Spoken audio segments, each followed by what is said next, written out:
Hello, everybody, and welcome to the fourth episode of Poxie's Playhouse, where we get to know some of the residents of Wickmore Village. Stay tuned and get to know them with us. Go back. Ready for actions. I'm gonna be real. I'm gonna need a little bit of a recap because by the end of our last session, I was fading a bit. Yeah, everyone was.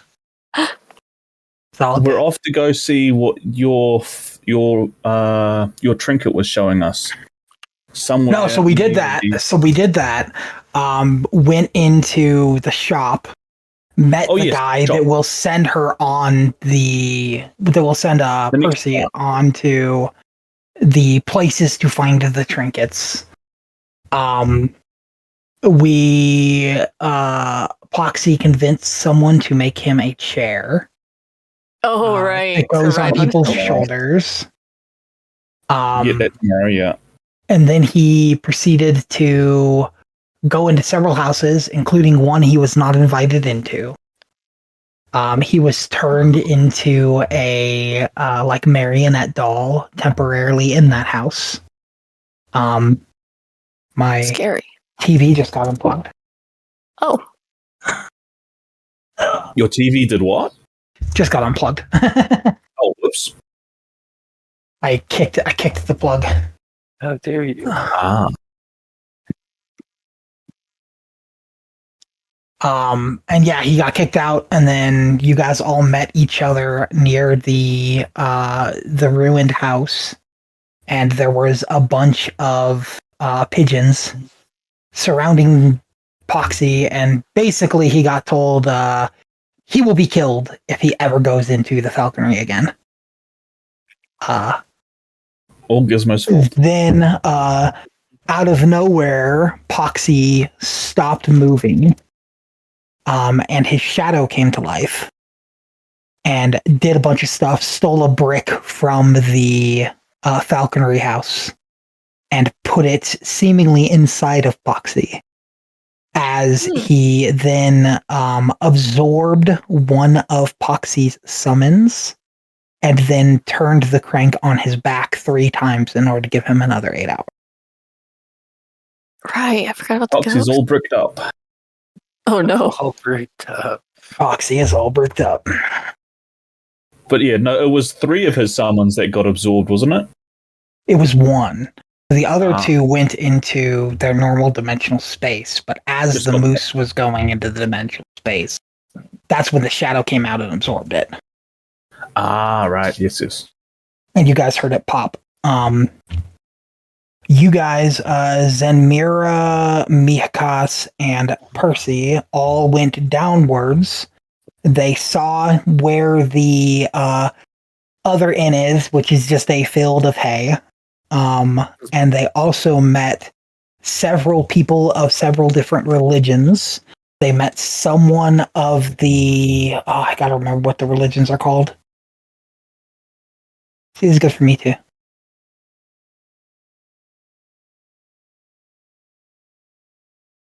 So they met...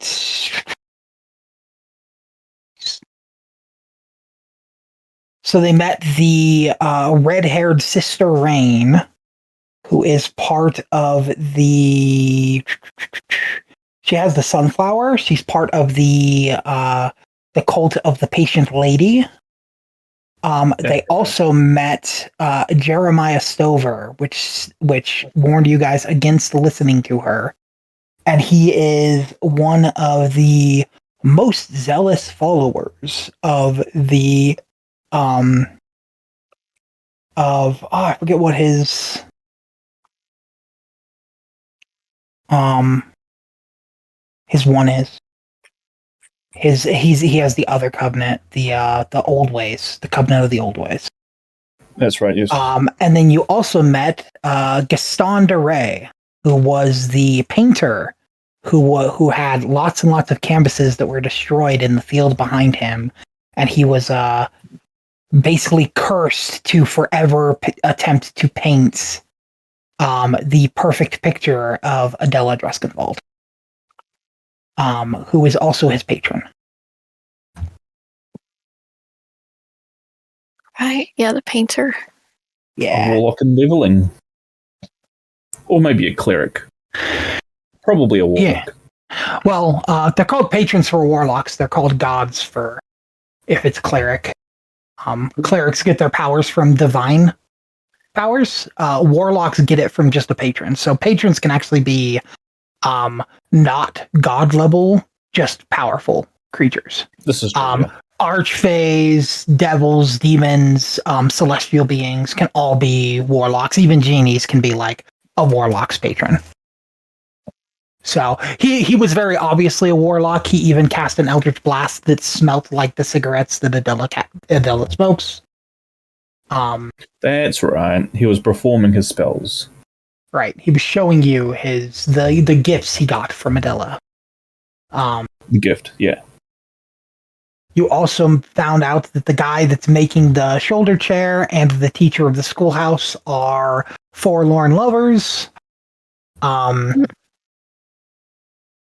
You guys currently don't know what happened to the stable hand. Poxii had Pop following her, and Pop got popped. That was the first night here. The tree attacked Pop and popped it. But yeah, that's where we're currently at. I would like to start this one a little differently. I would like Gizmo, Percy, and Zenmira to roll a d20. Okay. Not good.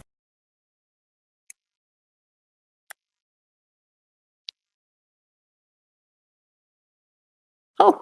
Yay for Percy. Okay. We will start there. Excellent. As you guys are deciding where to go next, you guys know you have plenty of time. You guys have about 2 hours before the square will be active enough for a performance. You guys have still about 8+ hours before actually, you've got about 10 hours before the dinner with the Dreskin Vaults. And as you stand here, where you guys are at, a gentleman, if I can find him, I need to remember his name. That'll make it easy to find him. Sir Gentleman. Comes out on his porch.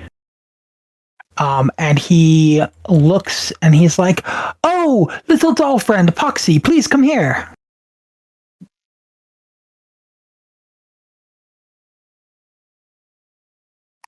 Hello? What can I do for you? So you wanted shoulder pads for one of your friends to wear so you can sit on the shoulders. I do understand, looking at your 3 friends here, that it would be very difficult to make good shoulder pads for the gentleman cat here, Gizmo. He seems to run very fast, and it seems he would fall. Not very sturdy at all. It also seems that there is someone that has wings and flies around, and I can't guarantee you won't fall off them while flying, but the Scarecrow. The Scarecrow looks sturdy enough. Do you think the Scarecrow would like some shoulder pads? There's only one way to find out. Percy, come over here if you wouldn't mind. Oh, certainly. What's up? What? Ah, your name's Percy. It's a pleasure to meet you. I am Oswald Frey. Your little friend here has issued me to make shoulder pads with a chair on it for someone to wear. It seems easiest if I make them for you. Would you like some shoulder pads that have a chair on it so your friend can ride safely? Well, I suppose it would be good to monitor our friend's safety here, so... Oh, excellent. Please, come in. And he waves you into the house. Suppose I'm getting fitted for shoulder pads. Yep. And he brings out a measuring tape and he waves you down to him. He's in a wheelchair. So he waves you down to him so he can take your measurements properly. He's like, please, come here. I can't get up, see? Percy kneels down. And he like takes your measurements. He's like, excellent. I have good news. I will have them done in only an hour. Your friend Poxii over here did an exemplary job. I immediately got a call back from my friend the teacher. So yes, I will have them done in just an hour. Please come back in an hour. And Poxii, you were originally told that it would be a day to make them, but it has been sped forward for you. Wow. Very good. You're quite a talent. We look forward to it. And then he goes, by the way, there is a very good place that you can go. You could go to, there's a, sorry, I gotta figure out the person's name again. Give me 1 second.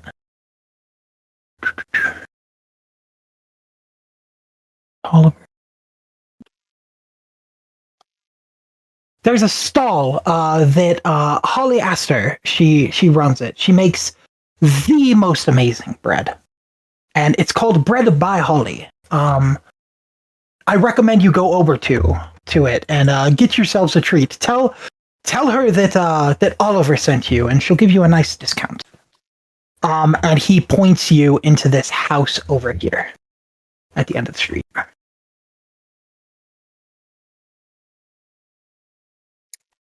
Okay. And then he turns around and he gets to work.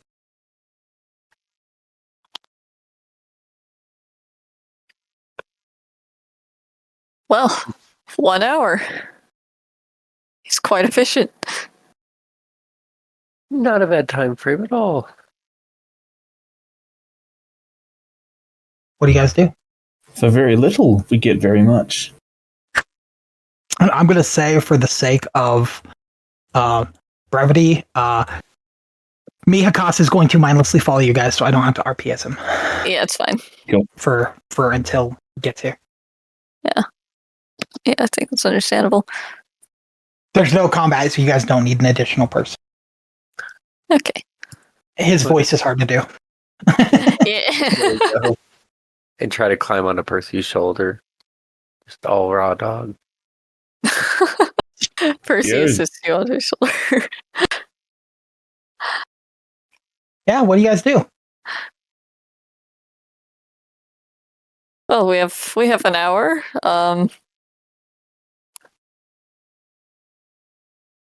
Was there anything else anyone wanted to check out in the town?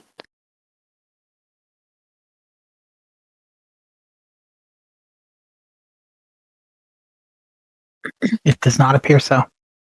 Okay. There are plenty of places. Plenty of places. Okay.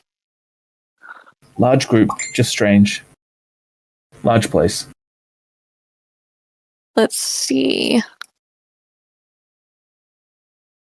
Let's see.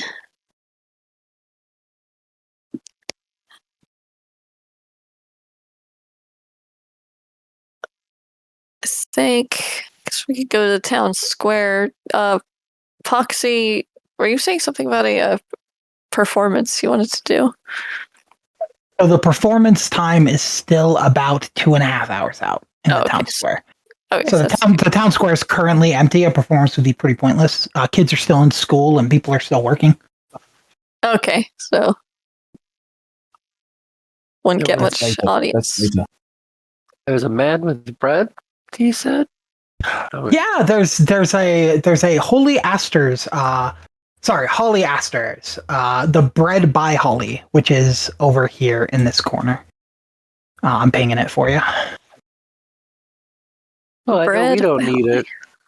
By the way, I was actually mistaken yesterday. I said this was the mayor's house. The mayor actually comes from this house. This is the mayor's house. Oops. Just so you know. Just fixing it real quick. So. That's all right. Yeah, that's all good. The mayor has the bigger house. Thought he might have been just a nice, humble guy. No. Nope, parapets. Definitely was. The only reason he doesn't have the biggest house is because that one was saved for the Dreskenwalds. there. I just assumed what do you it guys wanna was do? because he allowed that for like a public use building. No, that's what the town square is for. For people to get on their soapboxes Right. and make complaints. Yeah, but like, church or whatever. Large gatherings that, can't be held outside due to weather. Yeah. It's a world of magic. They control weather. Oh. True, I guess. It's gonna rain. Waves hand. No, it's not. Not today. Not right now. Right. Nuh-uh. What you mean, nuh-uh? So yeah, who's taking the lead? Where do you want to go?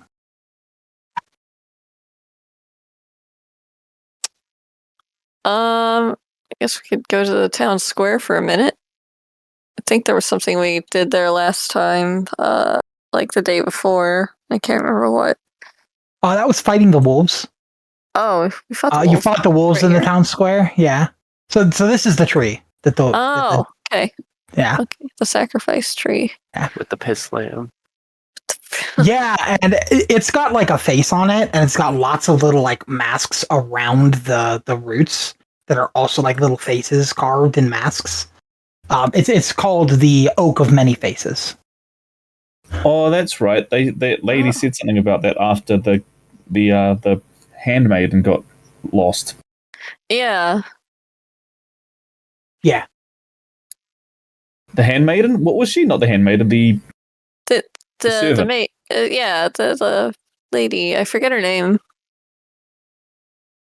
the servant. The Yeah. servant's name was We got her name right. Yeah. Marina Gray. Marina Gray. Okay. Yeah. I actually can't remember if we got her name in character. If we were You just did. like, hello. Well, the Alda yelled, "Marina, get down here!" Okay. So So. we did get Marina. Yeah. Okay. Yeah, I guess I'll inspect this tree. Since we have an hour to kill, and we don't want to go out too far. So as you look at it, there is a little plaque on the ground. Oh, plaque. Okay. It says, "The Oak of Many Faces has stood at the center of Wickmore Village for as long as the town has existed, and most of its inhabitants believe it to be a sacred site, precious to the Green Queen. When the ultimate punishment must be carried out for a terrible crime, beheadings are conducted in front of the oak so that the roots may drink the lifeblood of the ex."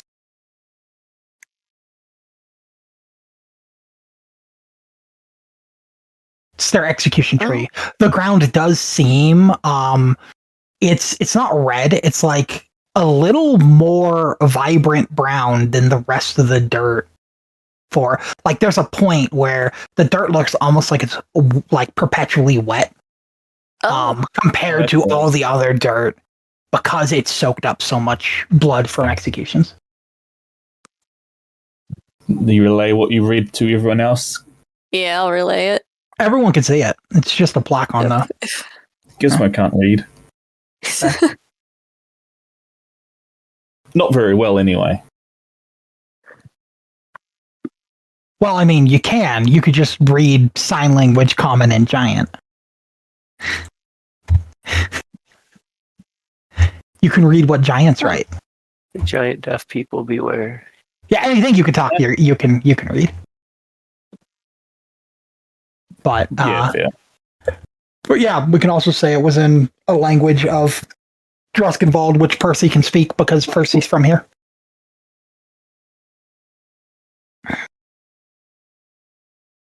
Yeah. What do you guys do? I will have Poxii. Roll me a wisdom saving throw. Oh, a saving throw. Oh no. R.I.P. Oh no. Yeah. So I think standing in the square, you smell a very strong aroma of freshly cooked bread. It smells amazing. Oh, okay. It's very enticing.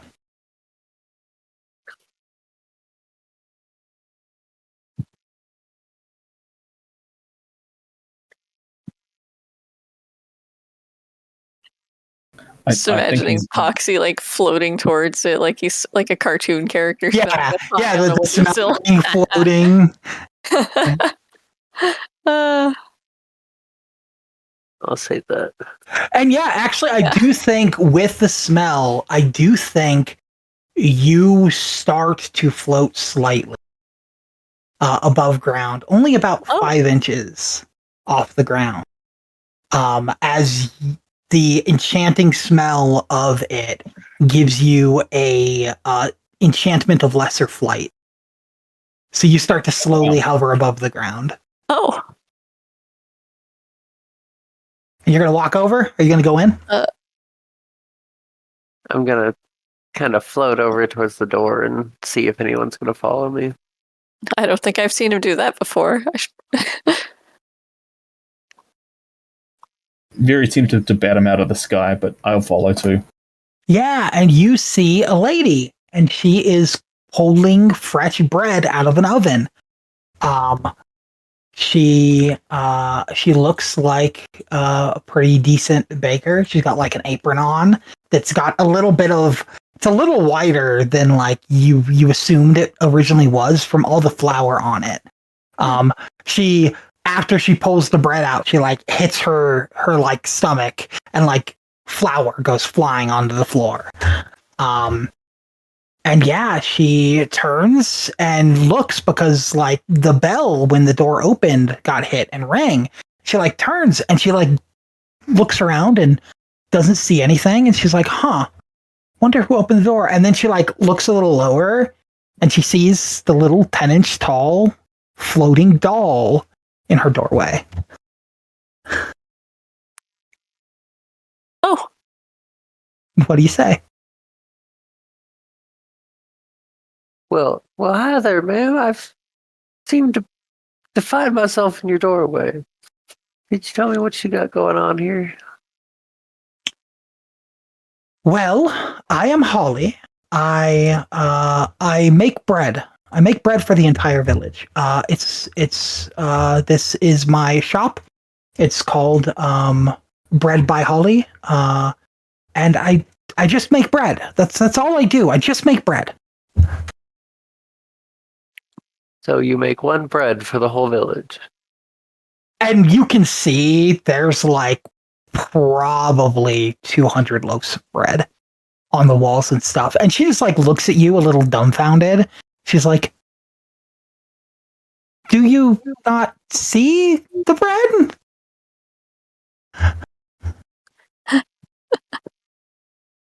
Well, this could obviously be staged. I just thought I would ask. It was one bread or breads plural? Plural. Definitely plural. I'll walk around as if I'm, staunchly investigating. Can't get my head around this plural bread thing. And she like moves closer to you and she like looks into your eyes. And she goes, you're not alone. And she like waves her hand and the buttons on your eyes turn into normal eyes for a second. And she goes, there's someone else in there. And she waves it back and they turn back into buttons. And then she goes, I understand because my soul is owned by someone else too. Granted, if you do seek salvation in the drowned crossroads, I hear that there are some gambling souls there that you're able to get your freedom back if you win.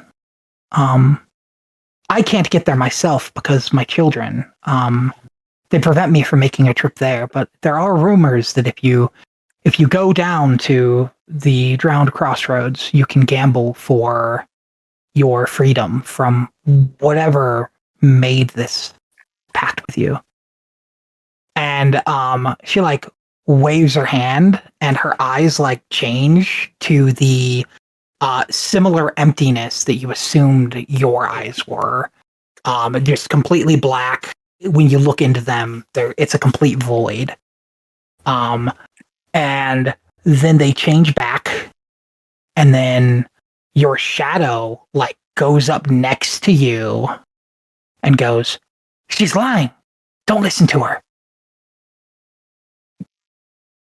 And he seems a little scared. Do we catch any of this as we're walking in the door behind him? No, so the door, you guys were a little far behind. This happened within the first 30 seconds of him entering, and you guys were a little bit lagged behind him. And then your shadow goes back. And yeah. What do you do?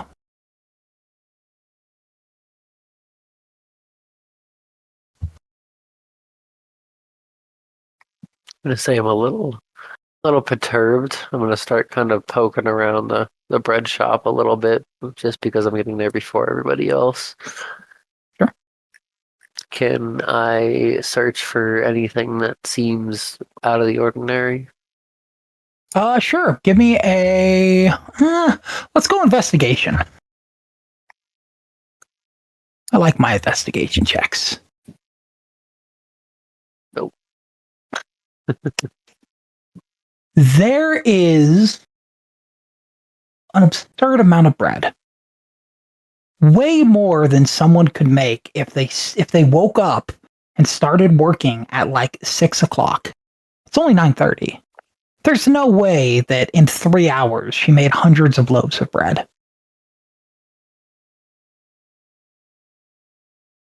Huh. But there's hundreds of loaves of bread.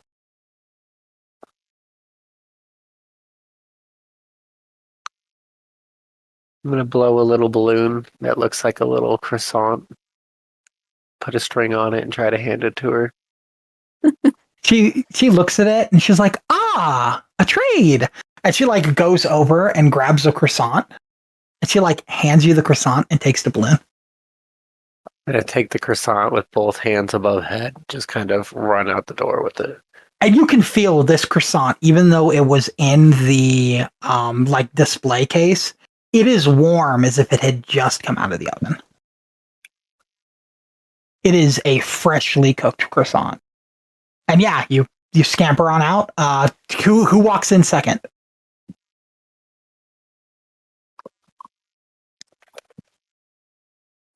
We would have been close behind Poxie, so maybe I would have gone in after him.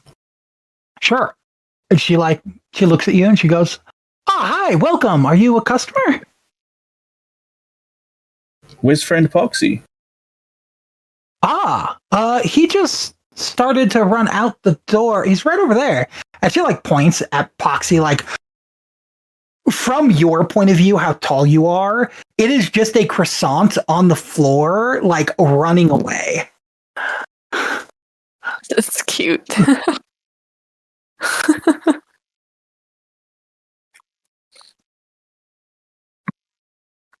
We have food. Is food good? Yeah, you want some? You're saying you're with the doll, Poxie. With friend Poxie.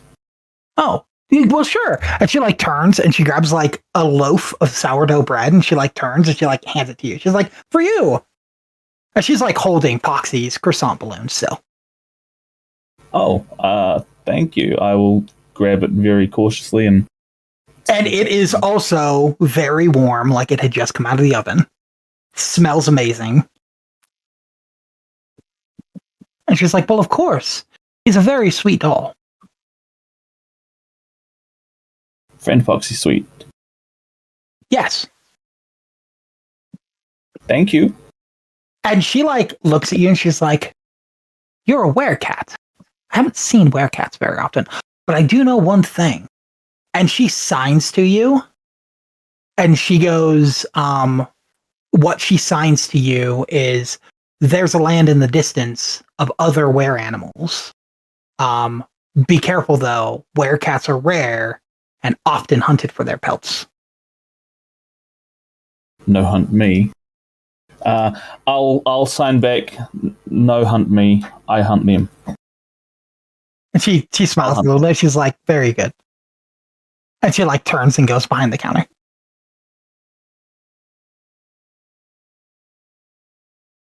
This place strange, Poxie. Very strange, but I've got this bread ring. Yeah, I suppose I'm going to take the bread out and share it with Zinmara and Mayakas. Scales. Mihakas? Yeah. Sure. And Mihakas probably like eats some.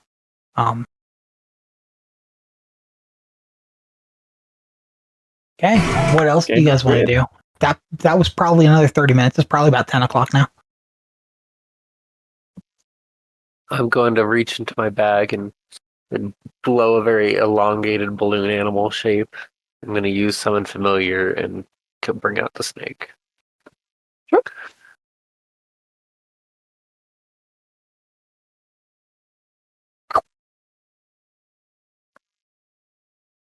And I'm just going to take handfuls of the croissant and just kind of smash it into the snake's face. Oh, God. Oh, that's And as you do, it does like actively absorb. And it does eat the bread that you're smashing into its face. oh. Your anaconda don't want none unless you give it buns. Oh. It appears that Mira is flying somewhere. Where are you going? I was just gonna go around this loop because we hadn't yet over here. Yeah. So as you walk by this house, there's a sign on it that says Carpentry Workshop.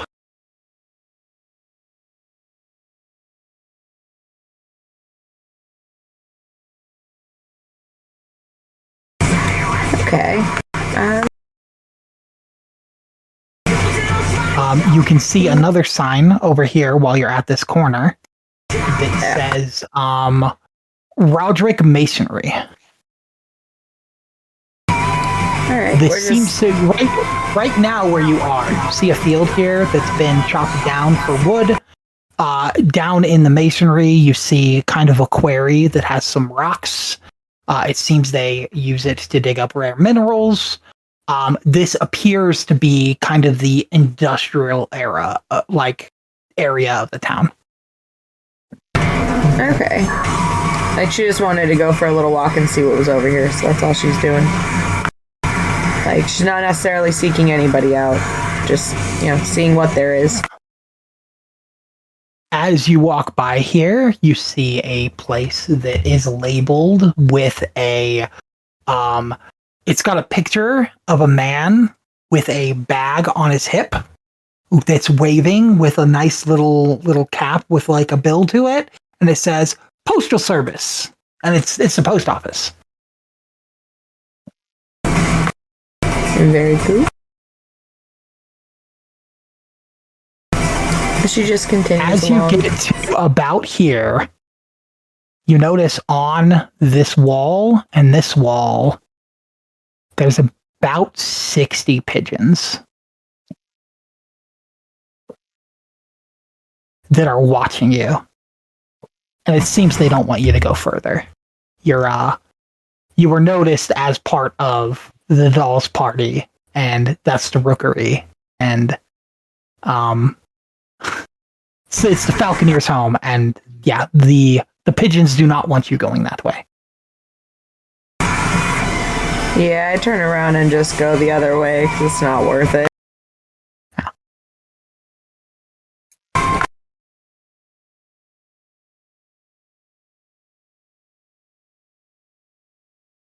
You guys can go in any of these buildings to meet other NPCs. If you want, you guys can also, if you're done meeting NPCs, you can wait for the party. Oh. Hello! Hello. Good evening. Welcome. Hello. Thank you. Guess I should put you on the board now, huh? Yes. Do that. You've eaten bread. Yeah. Dude, Yeah. You ate some bread. I'm gagging already. It was nice, warm, freshly made bread. From the baker. That appears to be magic. Or freshly pulled out. One of the two. Oh, Either way. see the invitation link again. I think I accidentally clicked to leave. Yeah. Oh. Can't do that, man. Invitation. I clicked the blue button or something, and it didn't. I just did like 9 hours of work. Thank you. You're good. Thank you. Awesome. No, I clicked the red button. Perfect. Yeah, Poxii met someone that apparently is owned by someone else, and they told him of a place to go to try to gain his soul freedom back. Ooh, that's cool. Yeah. So.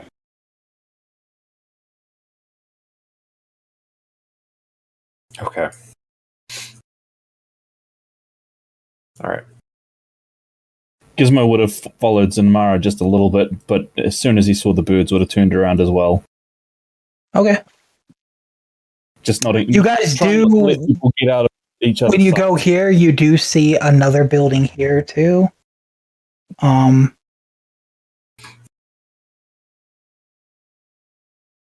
me see what that is. Yeah, it does seem to be a very worn down house, from what you guys can tell. All the other buildings seem to be a little at least have some upkeep. Their roofs seem good. This one has like holes in the roof. It seems to be an abandoned house. Not up to the cosmic code. Yeah, something like that.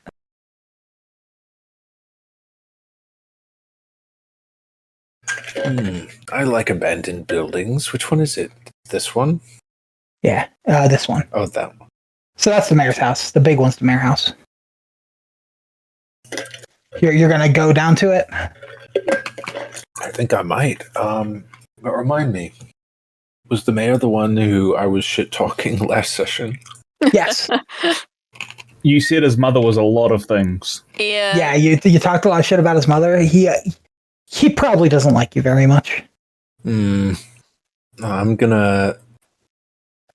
Well, it's dilapidated. That's strange. Let me see what I have here.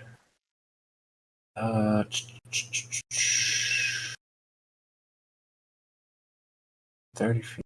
It's dilapidated. I'm wondering. Oh no, that requires a target creature.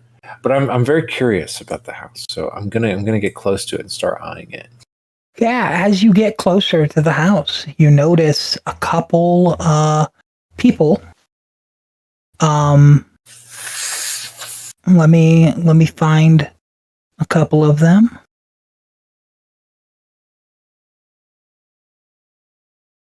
You find this kid with his little badger friend. Oh. And you see who appears to be either older brother or father. Not entirely sure. By the house. And the little one like walks up to you and is like, "Oh, Fishman, hi! It's good to meet you." Oh, what a nice little land cub. I extend my my fishy hand with a squelch. He like looks at it and he like puts his hand out and like before he does, he like spits in it to try to match the. Oh my god! And then he like puts his hand out. He's like, "Nice to meet ya." And I'm like, you know the ancient greeting, and I shake his hand. And he shakes your hand. He's like, "With that, we're basically brothers. Are you here for the old Pythemera place?" And he like points to the destroyed house or dilapidated house behind him. Let's say I am, cute little boy. He's like, "What do you want to know about it?" Why is it in such disrepair? Well, it's haunted. Well, obviously, it's former inhabited. They died in it, or at least that's what us kids believe. We dare each other to go and explore it sometimes. It's pretty fun. People die in lots of houses. Why did the current inhabitants not try to keep it up? Well, every single time we dare a kid to go in, if they do, they just don't come back. They're just gone. Does the mayor go in and out? Nope. Mayor's never gone into it. He tells us not to go there. We've lost a lot of kids. Wait, this is He like starts. No, this is not the mayor's house. The mayor's house is the very big house over here. Is the mayor's house? Oh, I thought we were talking about what was currently the mayor's house, but okay. No. He goes. Currently, there's, and he starts counting on his fingers. And then he puts like all the fingers on one hand down and starts counting again, and then the other hand and starts counting again. And he does this a couple times. He's like, 57 children missing in the house. That's a big number. And he like looks around Miyakos and he sees the like cat man and he goes, "Ooh, a cat man!" And as he goes to run to like go shake your hand too, his brother behind him like grabs his shirt and like pulls him back. He's like, "You are not being respectful." And he like walks up and he's like, "Hi, I'm Robin. Pleasure to meet you. This does seem to have some kind of magic in the house that exists. He's not wrong about the missing children. It doesn't happen often. The 57 number may be blown out of proportion. Not entirely sure. That's been through generations. But the story is true to some extent. There are some kids that have gone missing. Yes, I do not recommend going into the house. Seems like a wonderful place. Fellows, we must explore this treasure trove of information. Well, not yet. I don't think anyone else will with us, but not yet. Oh, wait. Are they not with us? Probably not. I just said before, Gizmo's probably in the habit of running after people that run after off themselves, so he would have been the only one that followed, maybe. Thank you. Unless everyone else did. I will wait, but I'm quite eager. I think Poxie's still feeding his snake. Aw. His anaconda's got buns. He does go. The mayor has tried a couple times to answer the problem of the magical house, to no avail. You could probably fix it, but it would probably be very difficult. And it's probably, I don't know how powerful you guys are. I'm one of the hunters for the village. I wouldn't recommend going into it. We can come back. And the little kid goes, "Ah, come on, bro. They could totally do it. It'd be funny." And he turns, he's like, "Lark, we are not going to have some random people that walked into town go into the haunted house." And as he says this, I go into the haunted house. Gonna open the gate? Yeah. Like behind him walking through the gate. Sure, I'm gonna need 2 rolls. All right. The first roll, like Asiago, Like a or do you want like croissant? French? the first roll I'm gonna need from you is an Arcana check. Actually, Arcana saving throw. Saving throw. Got it. Well, +5, so let's go. Goddamn. Excellent. So you feel a very foul stench on the wind, but you don't know what it is. And now I'm going to need a dexterity saving throw. Ooh, my old bones. Where's the dexterity? Where's this? -1. Or wait, hold on. Saving throw. There's probably -1 still, yeah. It's -1, but Okay. probably not good. No. Oh, let's do this.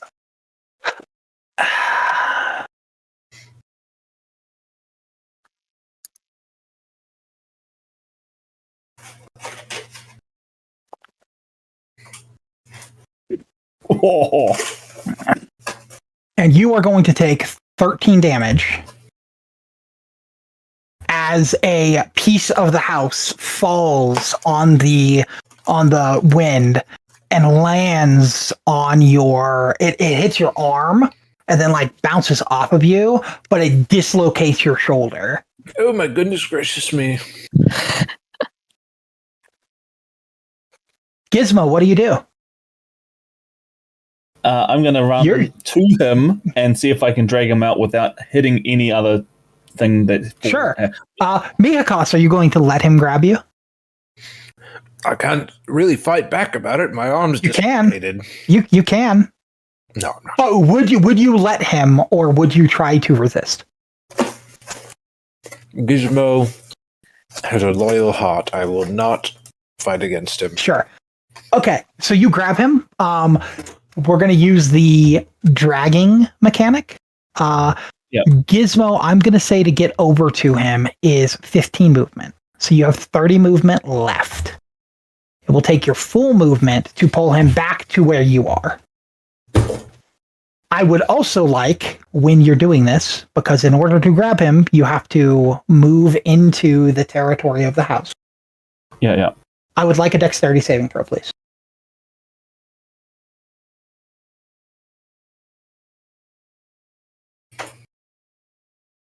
Sorry, I covered up the thing for it. 1 second.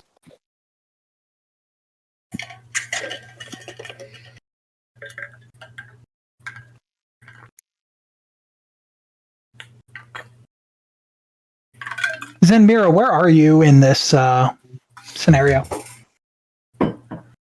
I'm following behind them, but not super close. Not super close. Are you flying behind? Are you just walking behind? Kind of drifting about. Somewhat flying, but not actually like Flying high. a little bit? Yeah, How high off the ground do you think? like 6 inches. Not 6 inches? Okay. Yeah. So kind of more hovering. It makes you, because we said you were about 6 feet tall, so it puts you about 11 feet above the ground where your head is.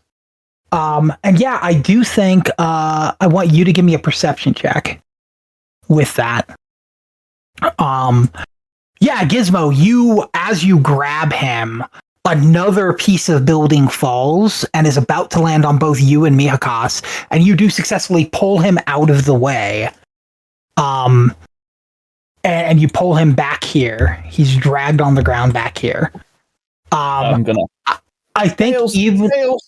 even with the 9, I'm gonna say that when the second piece falls, you notice that the house is still the exact same. It didn't fall from the house. Something else is launching rocks at people that get close to the house. Oh. And as they pull out of the area, I'm going to say the other thing you notice is the rocks that are on the ground that got launched there vanish when they get out of the territory. Okay, so they vanish when they get out of the... You didn't. That's what Zenmira noticed. Okay. You're probably slightly concussed from that damage. Is Zen within speaking distance? I'm hollering out. To I'd say yeah. Zen can probably talk to you, at least hollering. I'll just say, "Who threw that shit?"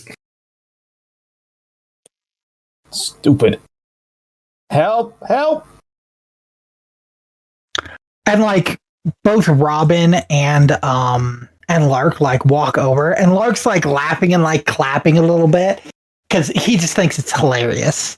And Robin goes up, like, "I told you not to go into the house." He's like, "Let me see what I can do." And he like bends over and he like looks at your shoulder and he's like, "This is going to hurt you a lot more than it's going to hurt me." And he grabs your arm and he pulls down on it and then pushes it up and pops it back into place.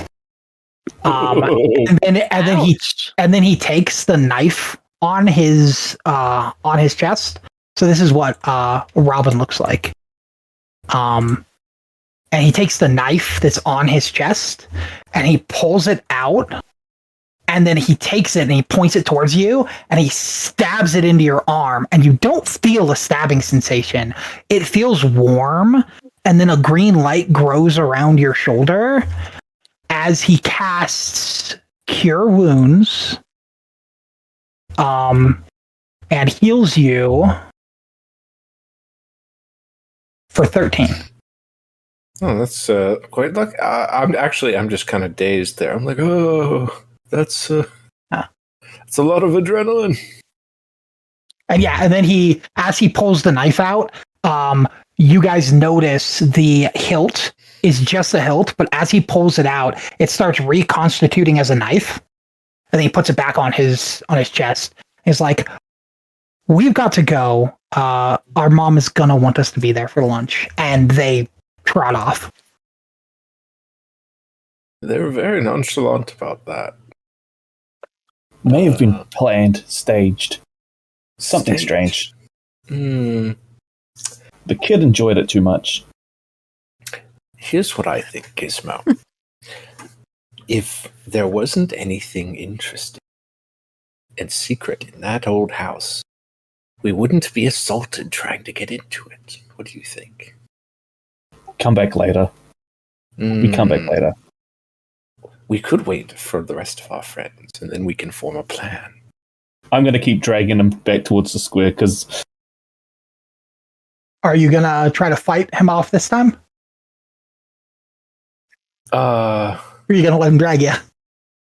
I'll let him drag me since I don't. I'm still dazed from the pain and everything's gone. That Cure Wounds fully healed you. You feel completely revitalized at this point. feel completely. Wow. Okay. Yeah. I'm much taller than him. I don't wish to accidentally knock him over, so I'm not gonna like fight against him. I'll let him take me to the others. Okay. So the way dragging works is it takes 2 movement for every 1 foot of movement that you walk. So you walk very slowly. Probably gives the other people some chance to do some stuff. So I'm gonna cut over to Percy and Poxii, who seem to be together. What are you guys doing? Well, How's that fed snake? I was like, I fed the snake the entire croissant at this point. And I think the balloon is it is hard to see through it, but I think it is transparent enough through it that you can actually see the bread slowly moving down the snake's body. As it when you finish, it perks up and it dances back and forth with its head, and it's just happily dancing.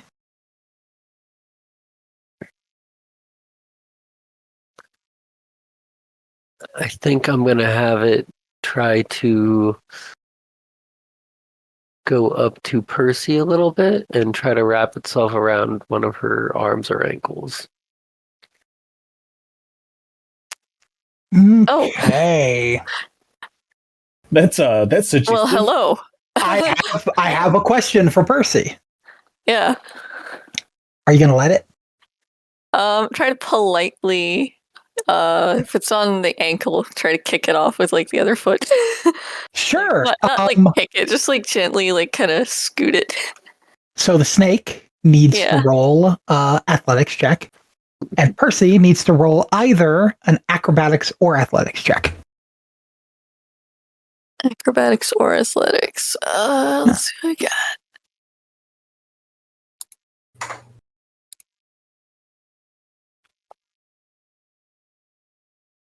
Wow. Oh.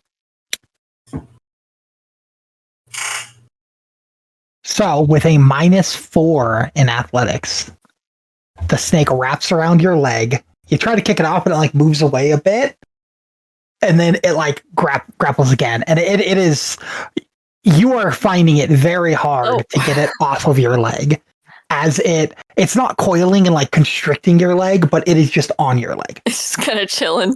Yeah.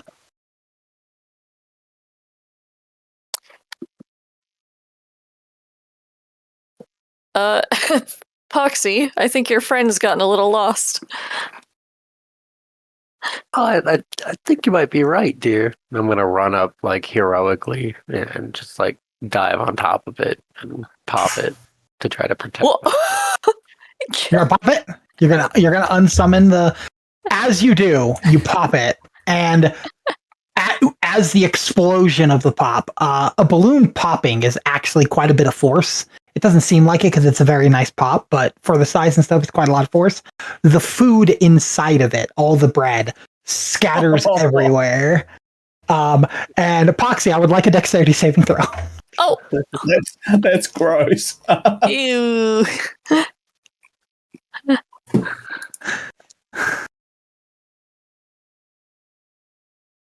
Yeah, you successfully dodge out of the way of the still very dry croissant in comparison to something being digested, because the balloon animal does not have any saliva and does not have any stomach acid. As it's raining down just flakes of croissant, I'm just gonna stand there triumphantly, thinking that I've saved my friend Percy from some deep peril. Aw. Well, thank you. I think around that point, I think Gizmo dragging Mihakas shows up to you guys. And you guys look on in the scene of Zenmira floating in front of them and Gizmo dragging a semi-reluctant Mihakas away from the dilapidated building. I'm just shaking my head the whole way there. Friend, we must discover what's in that house. House. The house hurt. We come back. The house did hurt, but knowledge is always worth it. Friends, I've found a mysterious little shack. It looks different than the rest of the town. I nearly lost my life going in, but I'm willing to risk it again. But you know what they say, work smarter, not harder. So I have a plan if you guys want to explore this house and potentially get me, us, some cosmic secrets. Sure, roll persuasion. Now that's something I've wondered about because I haven't played D&D before, but is it normally done that way with party members as opposed to just literally convincing everybody? No. Oh. But you also have Gizmo next to you saying, don't do it. Okay. Let's see, where's Well, not saying don't do it, but we come back. Not yet. Come back. Come back later, and you're saying, let's do it now. So I want a persuasion. Okay, sure. Normally with party members, they get to believe whatever they want, but All right. I want to see how persuasive you actually are right now. Not very persuasive. With a -1, you get a 2. Yeah, and I think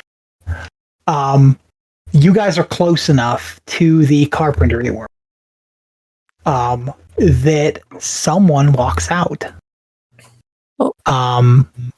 And let me find her. Oh, she's going to be in the B's, not the W's. Which one was the Carpenters? The one that we're all on now. Right here. Oh, that one? Okay. This isn't supposed to be her picture. 1 second, let me fix this. Some of these are like changing on to where these aren't the ones I uploaded. Also, the picture for the second guy that we saw before had a little crown icon on it, and that was really cool. I like that. Yeah, it's because I made the picture. That's real cool. Yeah. You're talking about Robin? I think that was his name. Yeah, Robin. Yeah, it was Robin. As this lady comes out of the carpentry workshop and she walks over to specifically the fishman, and she goes, "Why didn't you listen to my son when he said not to go into the house?" Well, honestly,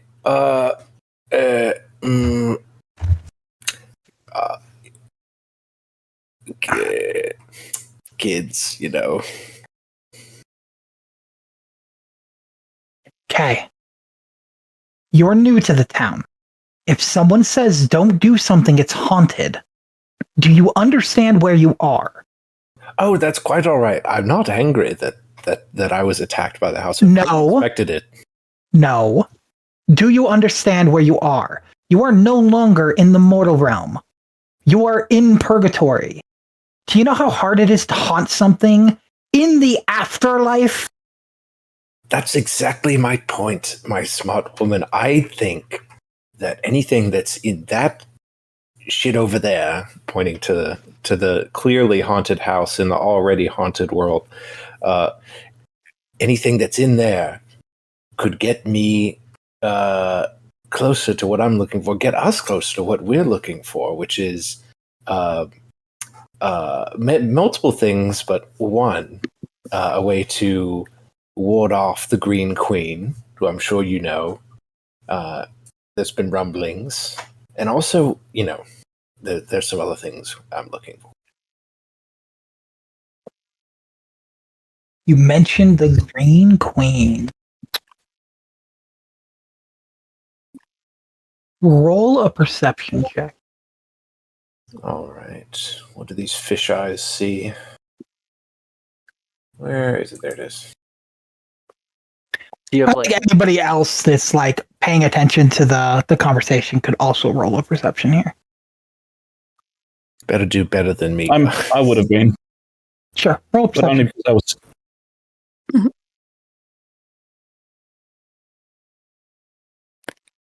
Oof. Oh dear. Nope, nobody wants us to know this one. Yeah, One more. Oh, we got one more. We got one more in us. One sec. I'm gonna be right back real quick. I'm gonna go drink. Well, I mean, I don't know if Poxie's paying attention or not. Poxie could also roll it. Oh, Poxie, come. I'm gonna say that Poxie. like I kind of set up for making a little like snow angel in the bread. I think we all have 2 brain cells to rub together right now. Are you paying attention to the conversation, Poxie? No, No, you're not. no, Yeah, I think with the mention of the Green Queen on a 9 at your highest combined roll being a 9, I think you. Okay, I'm actually going to do this in parts. It's really the This- 3.6 Ronkin of rolls. This is going to be fun. This is going to be fun for me. Miakas, what you notice is a slight flinch at the mention of the Green Queen. Now, Gizmo, you rolled a 6. I think you don't notice a single thing. Not only does the conversation seem to be going exactly how it should be, everything's fine. But on a 1, Samira, you suddenly catch a glimpse of something. The world goes black. And you notice a couple things. You notice tentacles coming out from the ground, waving through the ground, going up to go reach something. You notice a silhouette floating in the sky with a cane and a very prim and proper, what seems to be attire in the silhouette. She gets that shit on a 1.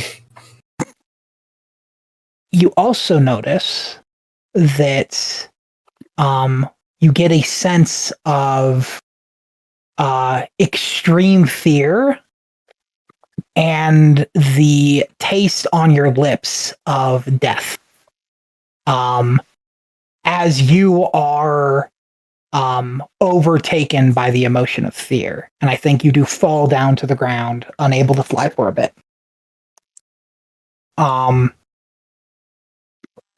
Percy, you also got a 1. But you did not get a natural 1. You got a 1 because you have a -1. And I think on a 2 that goes down to a 1, you don't see any visions of death and destruction and some kind of a war going on that you're not entirely sure what it is. But you feel that Miyakos has to be right. There's something they don't want you to have in that house. That house is hiding secrets and treasures, and they're trying to stop you. And then at a 5, Poxii was making bread angels and doesn't even know what's going on because he's too busy making bread angels. The baker should be proud. All right, so the Breed flinch Angels there. sounds really tasty, actually. The flinch. I see her. I see her flinch. You notice a little bit of a flinch, yeah.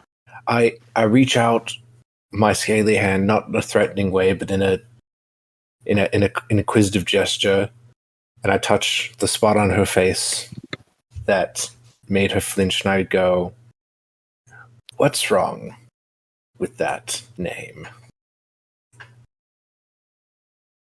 It's not safe to talk about the Green Queen here. There are too many followers. Where would it be safe to talk about the hold on, let me look up something.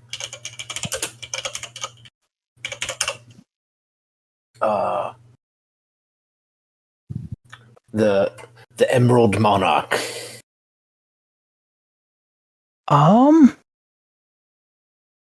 She goes, probably nowhere in the village. If you find somebody with a sunflower, it's safe to talk about stopping the Green Queen. A sunflower, you said? If you see somebody with a mask split in 2, it's not safe to tell them you're trying to stop the Green Queen. And with that, she nods a little bit. She says, "Stay away from the fucking house." She turns and she goes into her carpentry. Well, she seems very adamant that we don't go near this house. I agree. We should stay far away from it. My dear, you and I have not gotten into the occult without breaking a few rules. I don't see why this should be any different. I saw so many bad omens. Bad omens, indeed. Well, I did have a plan for getting in there. It was quite good. We would be able to get in safely, at least. Oh, well, I guess no one will know about it. For once, I agree with our scaly friend here. I think there might be something in there that could be plaguing the villagers and be worthy of checking out to help them We come back. sleep better at night. Come back with what, Gizmo? What do you wish to come back with? Ask the Drusties. Not a bad idea. There doesn't seem to be anything pressing us at the moment. We still have a good number of hours. We could ask them, but where are they? Does anybody know? Well, they've given you an invitation at 7:00 to a Ask them dinner at dinner. party. All right. We'll save the house for the after party. I think as you say that, people start to come out of their workplaces, and they start to go hang around the founder statue, which seems to be the after work hour thing or during lunch thing. You see the school teacher's out. He's got a couple of students that are out with him. You've got Oswick walks down as he's taking a break from the shoulders. You mean wheelchairs down? Yeah, he wheelchairs down. you see your friend, the servant of the inn, out. She is alive. Yay! Hey. She seems to Guilty be. wench. You can tell that while she's alive, she's got a couple new bruises on her face and shoulder. There's her shirt is now a little ripped. The owner beat her. As she's taken some damage somewhere. And I will also say that if I can find her, Holly comes out with a tray of bread and she starts passing it to all the people during lunchtime. Poxie, what do you do?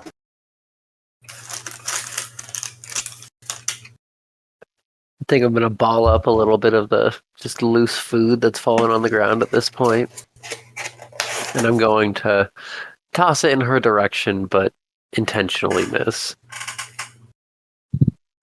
You know what? Sure. The little bliblies from fucking Smiling Friends. You're gonna throw it. You're gonna throw it. Yeah, give me a strength check. Athletics.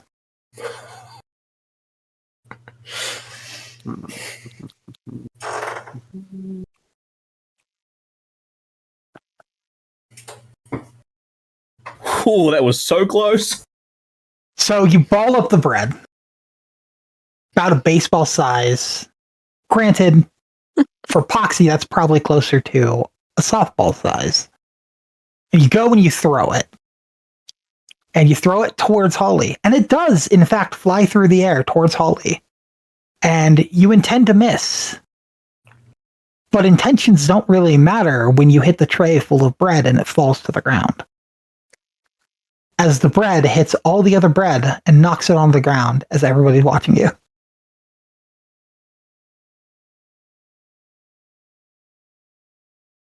How the mighty have fallen.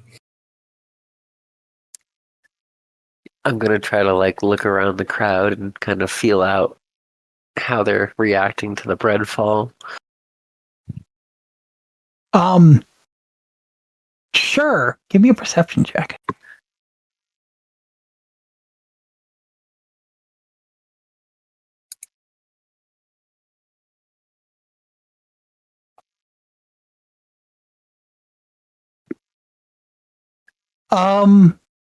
I think both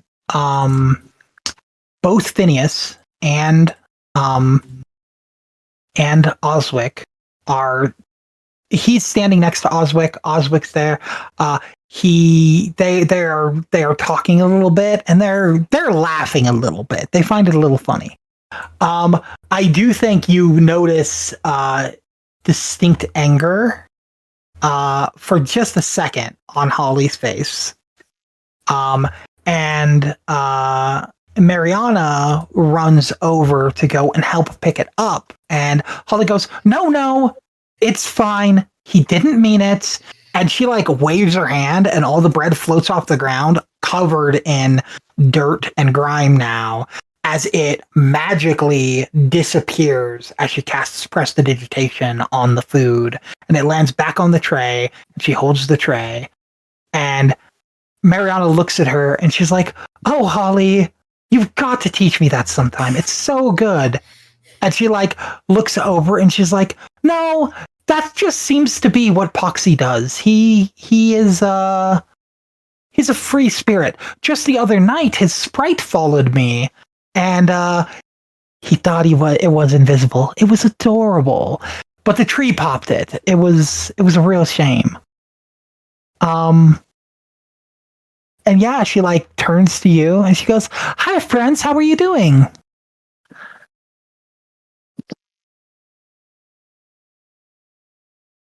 I'm going to take her saying it is a shame as kind of a cue to I'm going to run up to the statue. Sure. I am going to use all 3 uses of my bag of tricks and put Your on... bag of tricks is still used. Same day. Oh, I thought... Oh. You do still have 2 of them. The moose is dead.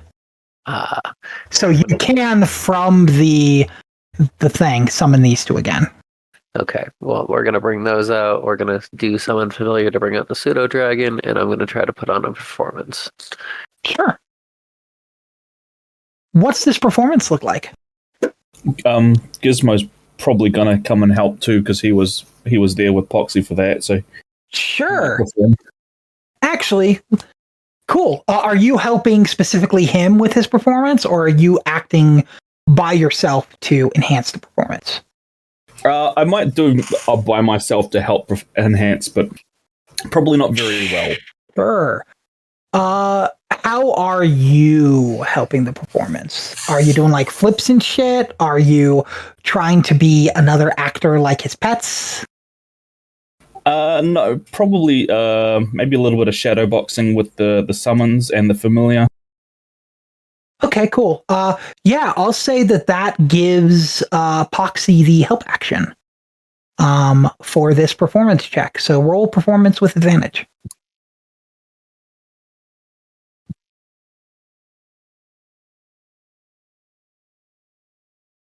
17. You really like your 17s right now. Mm-hmm.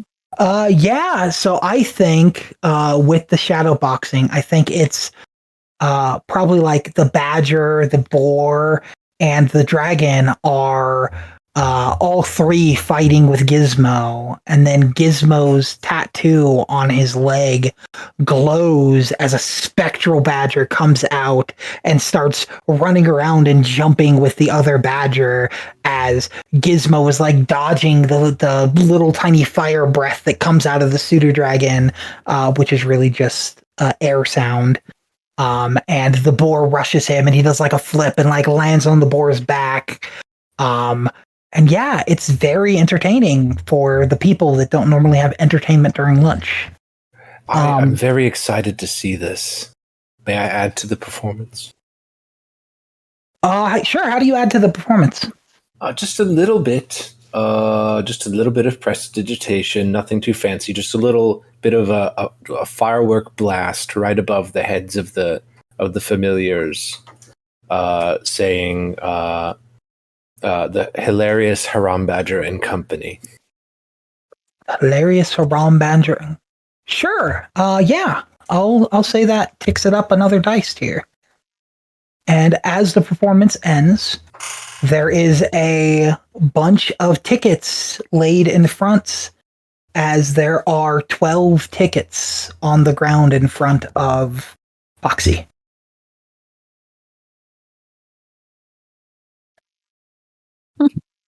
I'm going to stop from like directing the familiars for a moment. I have a little pretend whip that I'm trying to whip towards our cat friend here, in imitation to a lion act. Yeah, I added the tickets to your. I added the tickets to your thing. Oh, okay. Go ahead. Yeah. I think if anybody other than Poxii picks up the tickets, the town people will probably be a little upset, since he seems to be the ringleader. And actually, I think you have 21 normal tickets, and I'm going to go under Electrum pieces. And under Electrum pieces, you have one that's the magical one. Mm-hmm. To keep track of your magical one. That's cool. Yeah. I'd say that they probably watch for the entire hour. Yeah, it ends up giving you 12 tickets. Cool. And then they all mostly look at the time. And they go back into their shops nearing the end. He wrestles the kids, brings them back in. I do think Mariana stays for a little too long, and she winces as from the inn she hears, "Mariana, where are you? These banisters aren't going to clean themselves." Oh, She winces a little bit, and then she's like, "Oh, I gotta go, guys." And she starts walking to the inn. I'll say as everyone walks away. Go ahead. Oh, I was going to say I'll wave a little bit, and is she okay? Are you asking me? I'm just asking everyone, is she okay? oh, it'll draw my attention, and I'll say, just due to my patron, there was like some weird circus music playing in the background the whole time. Some circles, kind of imagery popped up on the ground, but as soon as we see her run away, all of that just kind of shifts as my attention dissipates. What do you guys do?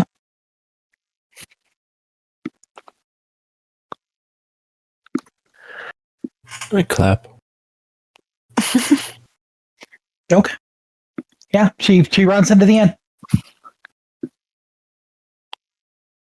Well, I'm glad to see she's alive at least. I had some concern after our talk last night.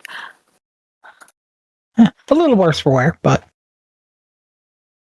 People are weird.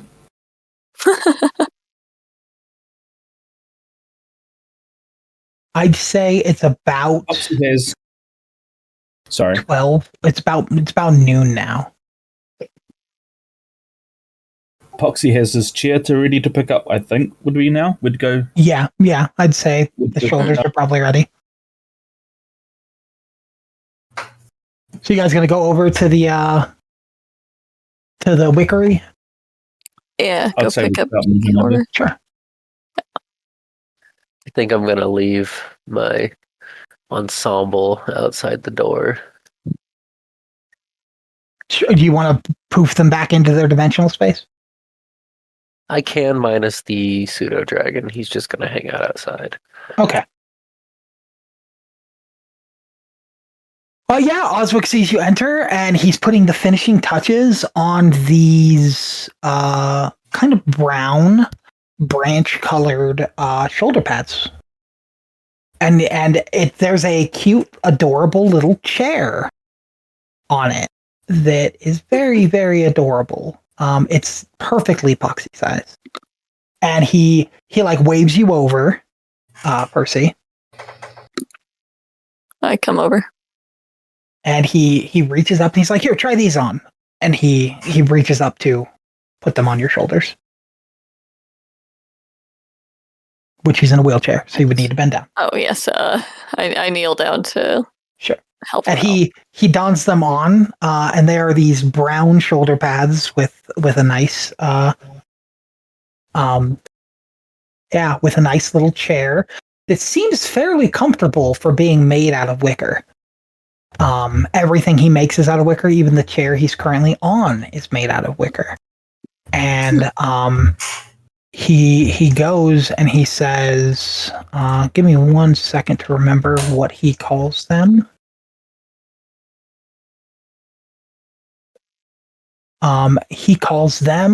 He says, "These are the Wicker Man shoulder thrones."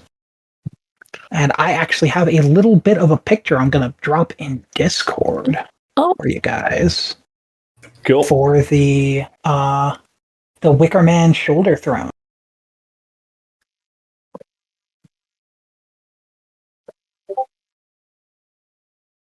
Oh, look pretty nice. So those are the shoulder pads that he just placed on you. I'm assuming the chair folds in when I'm not using it. Nope. Really? It doesn't have like a hinge mechanism. It's got a chair. It's strictly made out of wicker. That is kind of cool. Well, it is just a mundane throne that is always on your shoulder now. It's small. I mean, it fits Poxii, which is a fifth of your size. So it's very easy to walk around with it. It doesn't bug you. It doesn't even hit your horns. It's short enough. That is cool, though. Yeah. I'm gonna run up, see that Percy has donned this creation that I have paid for. We didn't even pay for them. We did a favor. Favors our payment. Favors our payment. There's any payment in this world, yeah. Oh, that's right. Yeah. Yeah, you did the favor. You took the note to his lover.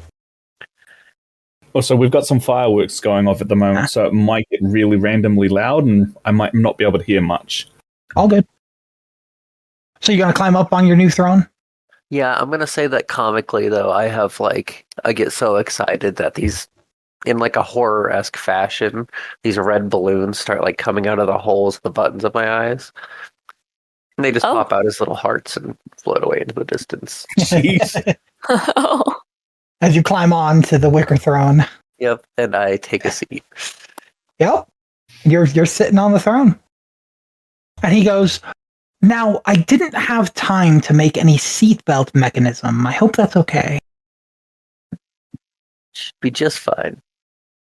Excellent. Thank you again for the favor I had you do earlier. If that's all, you guys can be on your way.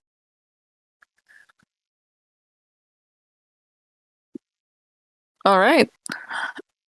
Well, thank you so much for your fine craftsmanship. Okay, now I have the question. He like bows and he like nods his head a little bit at least, and he goes, yeah, no problem. Please come by again if you have any ideas. It was very fun to make.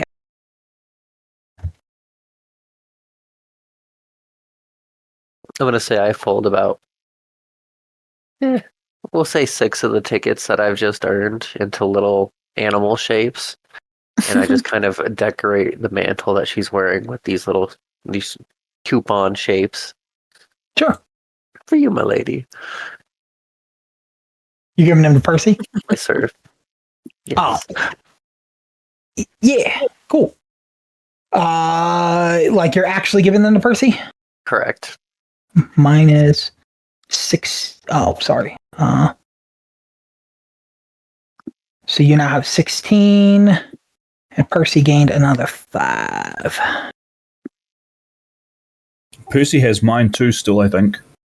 Yeah, I'm still holding on to your tickets. I don't remember if those are in my inventory or not. So they are under gold. I think if you have gizmos too, I'm going to put gizmos in as your electrum pieces, and yours is under gold. So you now have 10, and actually you should have 15 though, because you had 10. You haven't spent any. Yeah, I So you should haven't have dropped 15. any yet. Yeah. So So you have 15. Gizmo still has 10. Poxii has 16 plus 1. I think Zenmira has 10 still. Yes. And Mihakas also, I believe, has 10. Because he hasn't gained any more. Yeah. Is there anything else you guys want to do in the city, or do you want to just wait for the dinner? How many hours till the dinner, technically? Technically, right now, it's probably about 12:30. The dinner's at 7. There is something that happens at 5. So if you guys want to time skip forward, it'll be to 5 o'clock. Well, we've agreed to ask the Druskenwalds about the house, so I have nothing further to do. Wait, actually, no, I have one thing to do. We need to go see about that dirty wench and see that she's being treated properly. You want to go check on Mariana?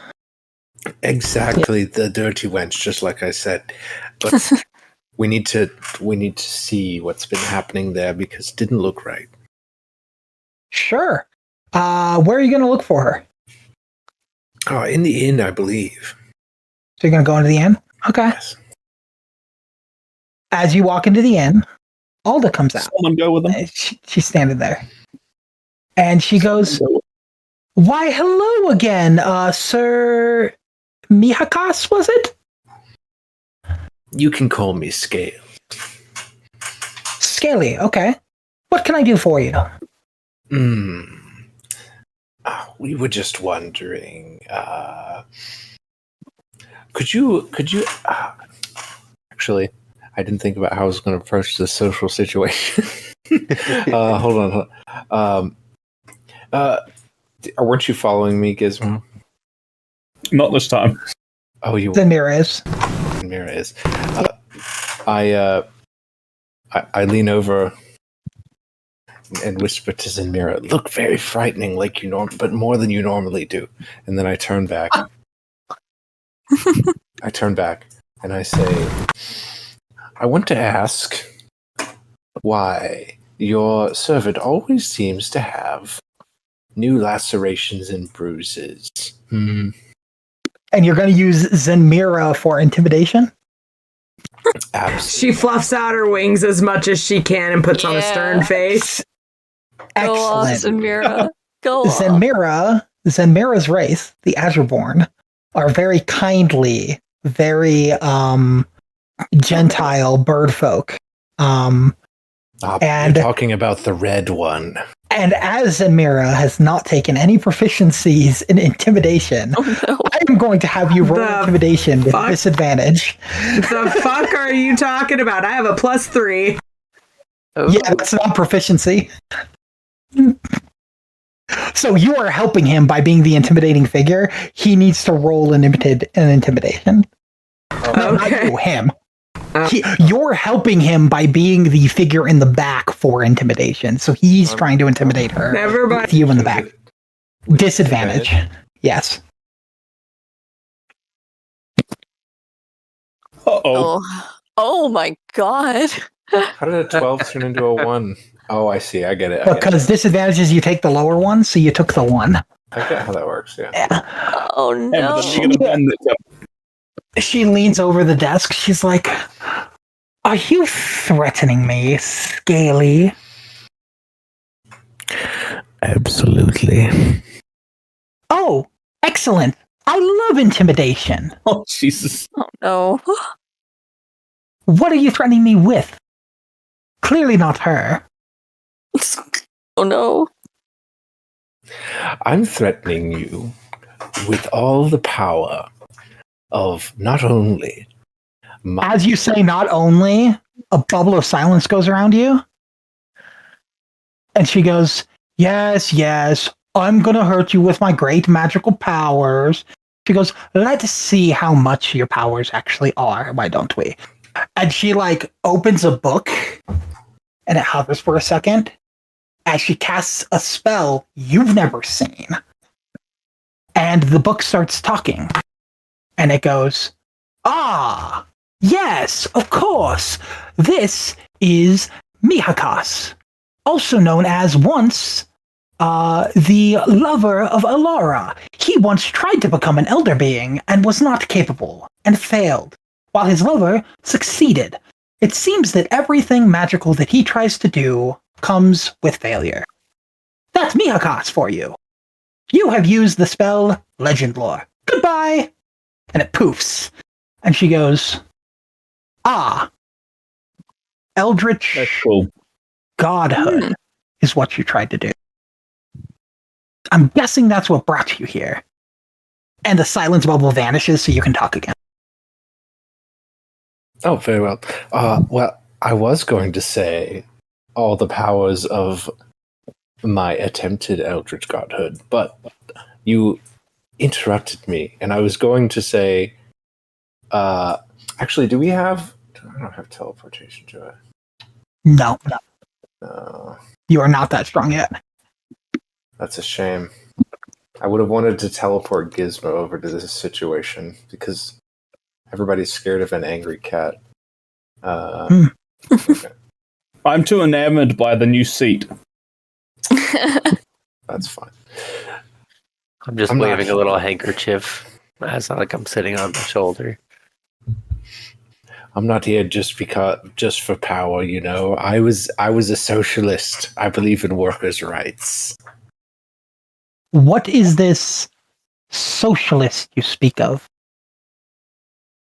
He was a great god in our land. He defeated. Believed in the power of the people. He believed in the power of the people, which I'm questioning your ability to do. Oh, what a coincidence. I am the people. Uh-oh. Well, how do you treat your people? Who are you talking about? The dirty wench, of course. My servant. You consider my servant. And she laughs a little bit. She's like, oh, you silly, silly fish. She does the dishes and cleans the house. That is what she does. I pay her very handsomely with food, board, and water. And with fists, it seems. Oh, are you talking about the bruises? Of course. I would never dirty my hands with that. Go on. That's it. Why would I do that? Well, who would? Well, I guess you would have to ask her. So you're claiming that you're not responsible for that? I mean, as much as anybody's responsible for their vassals. I feel like you're being quite evasive. Sure. So roll a perception check. I don't even think I need to do that. You don't believe her? Well, I was gonna just cast Detect Thoughts. Oh no! Sure. Try to cast Detect Thoughts in front of her. All right. I will tell you. The things under your spell, VSM, means verbal, somatic, and material. It means that not only do you have to say words for Detect Thoughts, you also have to do stuff with your hands, make poses and stuff to cast it. Meaning, standing in front of someone and casting a spell means they do get to react. Well, yeah. I just figure she already knows I'm interrogating her. It's not like it's a secret. But sure. I guess I'll take the perception, and if it doesn't work, I'll do Detect Thoughts. Sure. You were going to give that to me. Sure. Sure. Perception, normal.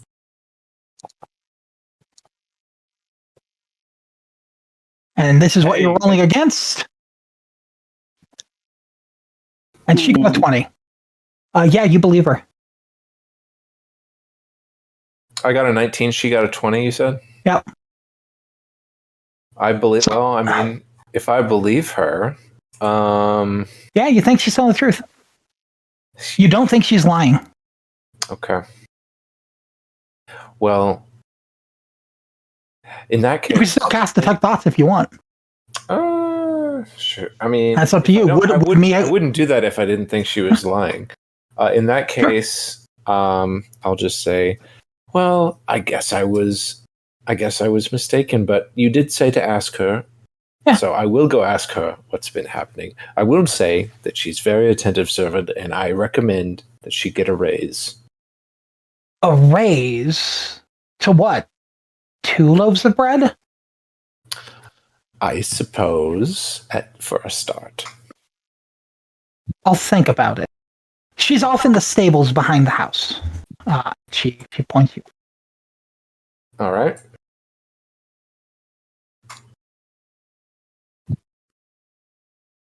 And you go into the stables? Yep. Yeah, but before I do, I say, Zen, you really could work on your aura a little bit. Well, you could have told me you were going in with intimidation. We could have gotten someone that was actually scary. Okay, duly noted, but you know, I consider you quite scary. I do person in our group, after all. I do want to point out Zenmira on her waist has a head of a shrunken vampire that is eons old. I mean, that's what I mean. I thought it would work, but you know, ask no accounting for taste. No accounting. Yeah, ask her. No one used the vampire. So you walk into the stables.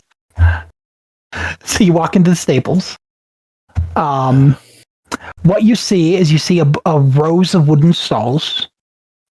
There appear to be about a couple horses, a couple donkeys in the stalls. They're also at the very end. There's a stable that's open. You can see a big white horse standing a little above where the stall cuts off. It does appear to have like gems weaved throughout its hair. It seems to be a very highborn horse. And the stable is currently open, and you do hear someone shoeing a horse. A prize pony, if you will. That horse has that shit on. let's go over to the shoeing of the horse. Sure. You see Mariana. She is removing the horseshoe on one of the horse's legs. The big giant white horse. On the horse's shoulder, there is a brand of a giant sunflower on it. Mhm. And yeah, she is taking care of removing the horseshoes, trimming their nails, putting a new horseshoe on. And she like looks up and she's like, "Ah, Miyaka, Samira, it's good to see you." You as well. Good to see you, my dear. Mira, you can turn off the aura now if you were farming it a second ago. And she like looks and she's like, "Ooh, you're intimidating right now, Zanmira." I tuck my wings back down and kind of shrink a little bit. Aw. Mariana, and noticing the sunflower, it's always good to see you, and you're doing great work. I wanted to know two things. One, did you enjoy the fun at the town square? Oh yes, that was a blast. I'm just sorry that I couldn't stay and see more. Me too. I was wondering. You seemed to have taken a number of workplace injuries lately. Did you want to talk about that? She like looks at you. She's like, "Workplace injuries? What do you mean?" Well, you have more bruises and cuts than last time. Oh, these? Yeah, it's the damn tree. The tree? Yeah, last night I could have sworn wasn't there a flying pixie balloon behind me? Didn't it see the tree come to life and attack me? I was wondering if you guys were going to come out and help me, but I had to fight it off myself. Zenmira, did we not do that? I mean, I vaguely remember something about a pixie, but also that it disappeared, so I don't think we got much information from it. Tricksy creatures.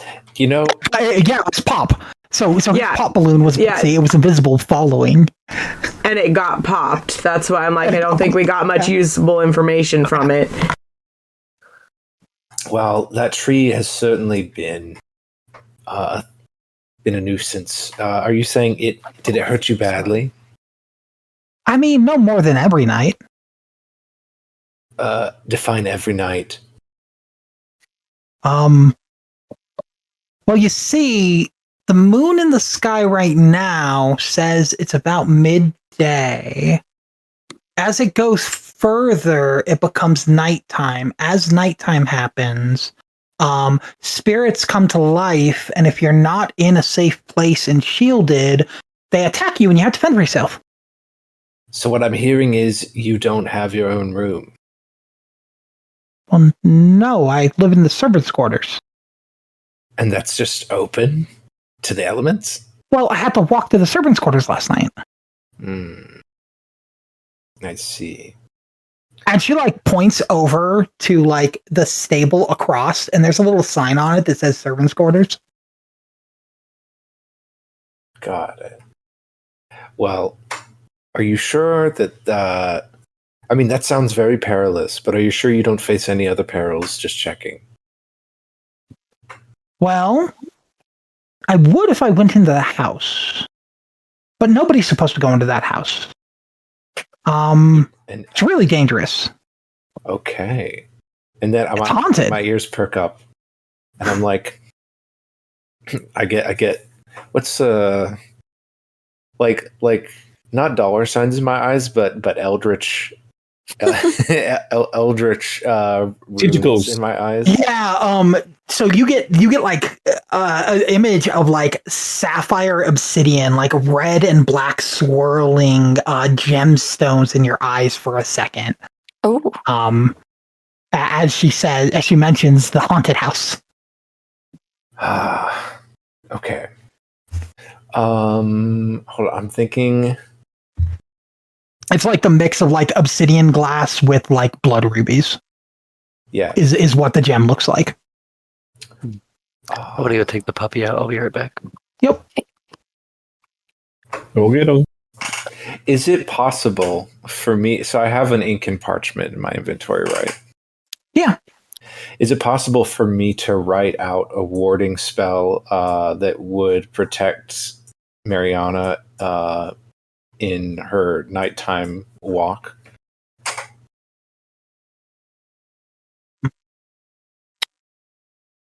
Do I want? Let me think. I like it.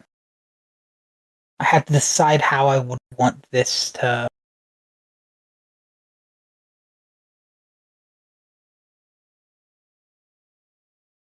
You had the shield spell cast on you last session. Mm-hmm. I will let you roll a history check to see if you remember how it was cast. Oh, okay. Let's do that then. Because I don't want to just ask for DC is 13. So you got to beat a 13. All right, history check. Oh, No, you can't recall how the spell was cast. That's okay. Well,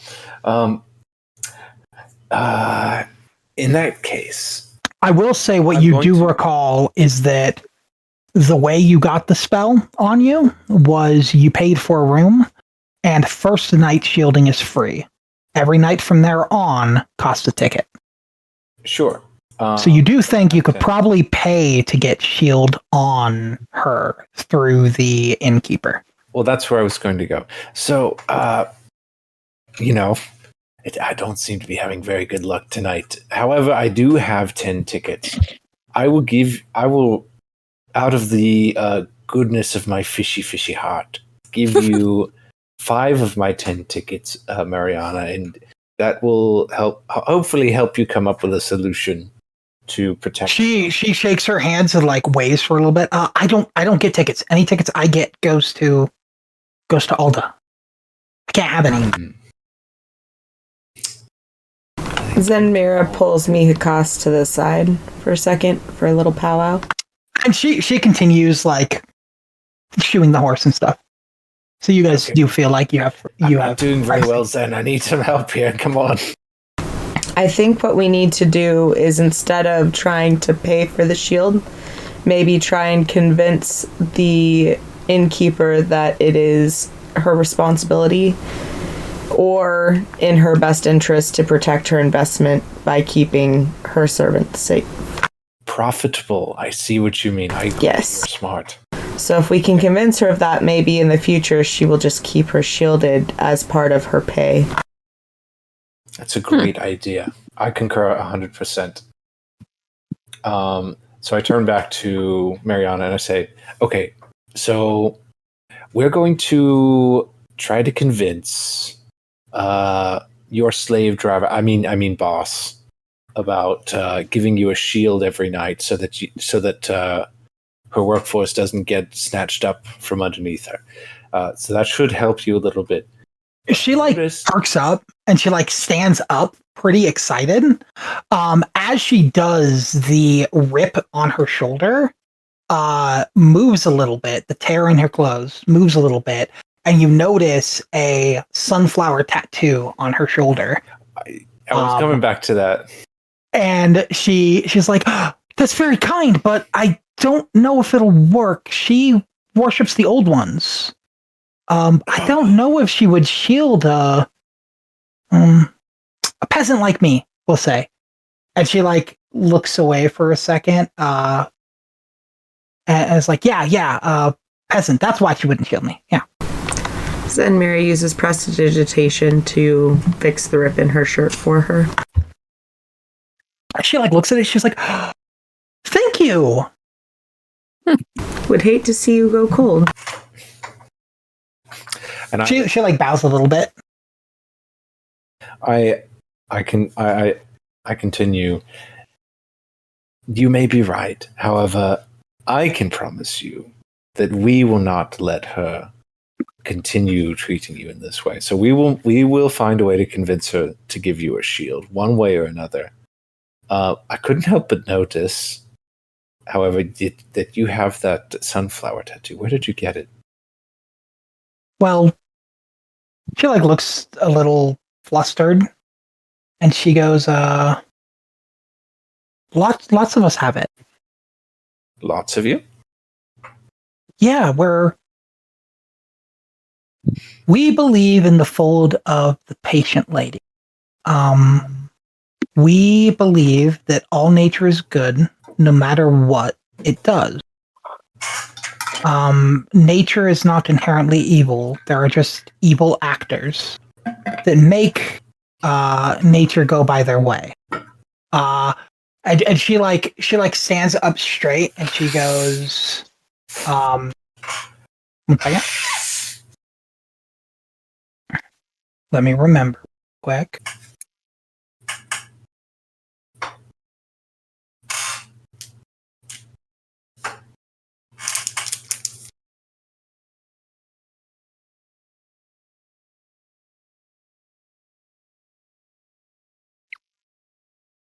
She goes, for every flower you plant, 3 more appear. For every flower you kill, an entire colony is destroyed. And she quotes that from memory. It seems like she's quoting a Bible verse. And then she turns and she pets her horse. She's like, this is the horse of of Sister Rain. She uses it to spread the word of the patient lady throughout all of Druskenfall. I need to make sure it's okay because there's another sacrifice going on in just a couple days, and I do hear that the other the followers of the old ways have their eyes out for her, so she needs to leave the.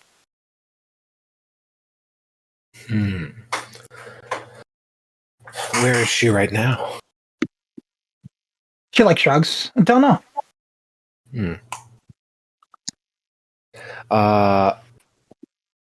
There's a lot of things going on here. However, I feel like we need to keep tabs on this Rain person. So Sister Rain is the redhead that you met last session that was preaching about the patient lady. You have met her. Oh, okay. I was going to cast Speak with Animals on the horse and ask the horse if Sister Rain's going to be at the party tonight. Sure. What? Okay. Is that a bad idea? No. I was just... So I will point out the only people invited to the dinner party is your party. Oh, I thought it was like the Druskenwalds invited you guys. I thought it was like a to do. Nope. Never mind. It's just you guys. You guys are invited follow-up. to the Druskenwald. Yeah, that's what I thought it was. Oh, like a Halloween party. Nope. Philip invited you to a dinner with them at the Druskmore estate. Okay. In that case, I'll cast Speak with Animals. Sure. And ask the horse where Rain is currently, since there seems to be some urgency. He goes, I don't know. You shall come by when she wants to come by. What's it to you? Oh, well, it seems like Rain may be a good ally, and we would like to prevent her from becoming detained. She won't be detained. She's smarter than that. Okay, very well. Okay. Well, I've tried to be nice. And he goes, can you stop distracting the lady so she can get my shoes ready? Absolutely. I'm getting straight to the point. I've been nice, actually. So now, and I will continue to be nice to you and convince your boss to do the thing.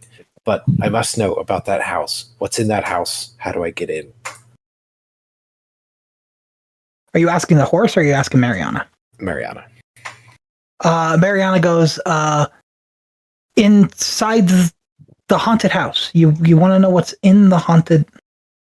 Well, absolutely. That to my count, at least 57 dead children.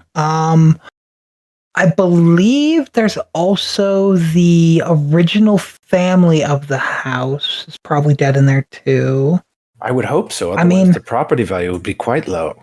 Any of their belongings are probably in there. I don't recommend going there. It attacks everybody. Are you sure you don't know something that could help us if we decide to go in? Well, if you decide to go in, just know that the house itself is alive and it's the thing that'll kill you. Probably don't go in there.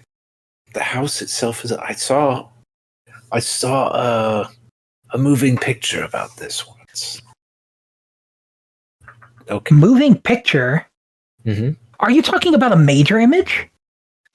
A major image. Yeah, they cast the spell major image and people act out stuff on a big glowing projection. It's similar to that, yes. Major images are fun. She's like, I could do it too. And she like looks at you and she casts minor image and it shows a little wooden horse being ridden by a knight against like a big horde of enemies. And suddenly, And then it poops. That's cool. Suddenly, an idea pops into my head. That seems like a very useful spell.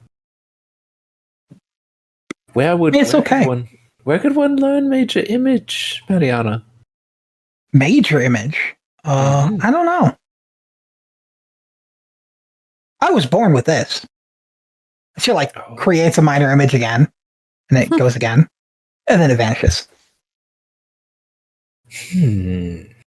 I see. Oh, there's so many fun things I could do with this, but I feel like I've already taken up so much time. I think everybody's fine. Yeah, you could. Do your thing. I had a thought though. Isn't it technically canonically still the same day that you guys already talked to the other girl? Which other girl? Oh, Sister Rain? The redhead? Yes. They literally talked to Sister Rain like 4 hours ago. Yeah. But she like left when they were talking. Yeah. But yeah, they talked to her today. I guess, well, yeah, I just didn't have the sense. I guess my character is getting the sense now that she's like going to be somebody Important. Yeah. In any case, that is quite the little spell you can do. I'm very impressed. I think She like blushes. She's like, thanks. I think for now, you should continue to practice that if you need to practice it at all. But it can get you out of certain situations that you may otherwise be in. Well, it's how I got away from the tree. Oh? Yeah, I made the tree think that I was over there, but I wasn't. I was over here. And then attacked over there. How big is this minor? She's like, oh, you mean how big can I make it? What do you want me to make? Oh, I don't know. Maybe an image of the Green Queen, as large as you can make her. Oh, ballsy. The Green Queen. I've only ever seen a picture. That's fine. Doesn't need to be entirely. And she like forces herself to create an image in front of you of a about 80-foot tall being made of branches, and you get about halfway up its legs, and then as it's going further up, she faints and the spell vanishes. I'd hate to see a major image. Okay, so this girl's clearly fainted, but that was her trying to major image when she does not have it. Right. Okay. I was thinking. Can we wake her up? Sure, try to wake her up. Give me a medicine check. Me a medicine check. Okay. Where is it? You Athletics. pushed the poor girl to her limits. I have. Hold on. Do I even have medicine on here? Yeah, it is. I'm looking. He LMNOP. comes from a land that doesn't believe. Yeah, I do have. It's under MVP. attributes. Thank Yeah. you. All right.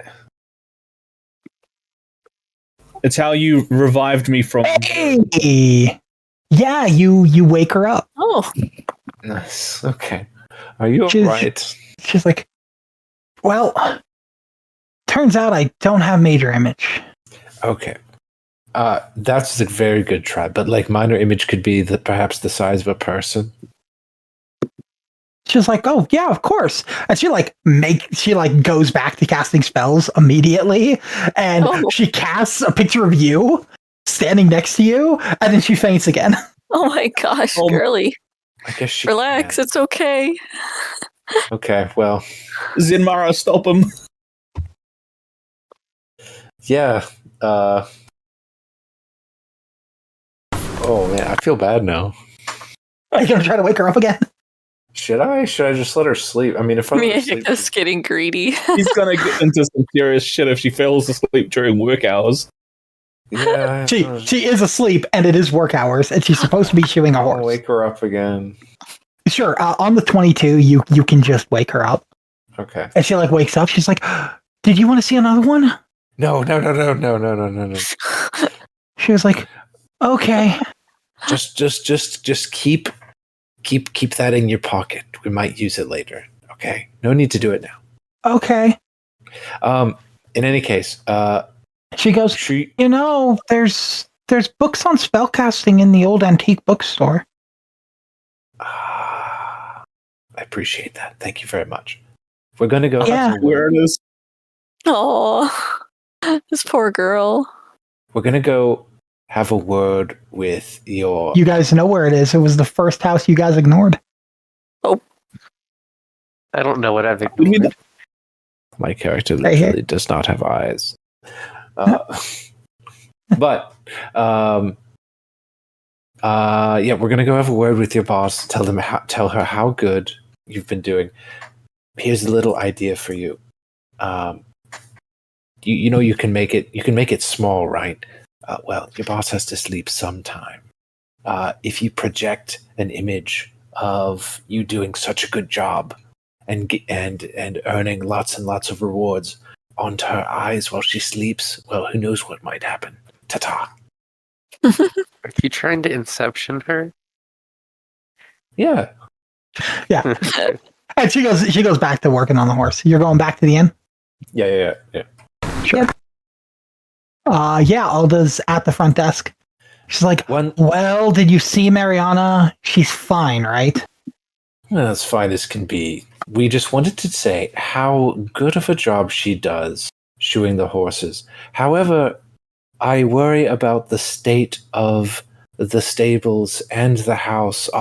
It would be a shame if word were to get out about some sort of leak or infestation inside this place that it would be so unfortunate. However, maybe if the word spreads that you treat your servants so well and they treat their guests so well, that might not have to happen. Oh. Oh my What are you Oh. what are you trying to do here? Are you trying to blackmail her? I thought we were coming in here to try and convince her it was in her best interest. Not necessarily blackmail. That's what it means. In her best interest. No, like as in it's in her best interest because it protects her assets, Okay, not try and blackmail her. Zen, good cop, bad cop. I'm bad cop. You play good cop. I mean, the way I see it, you know, your girl's got to go back and forth between the hotel and the stables, and the tree keeps getting her. It really is in your best interest to shield her at night so that way she's not getting injured, because if she gets too injured, she can't work. Do you know how much a shield spell costs? Probably a lot less than she's earning you each day. She sits back and thinks for a second. a little annoyed that someone would blackmail to say she has a rodent infestation in her. Oh no. I'll do it, I tell you, I'll do it.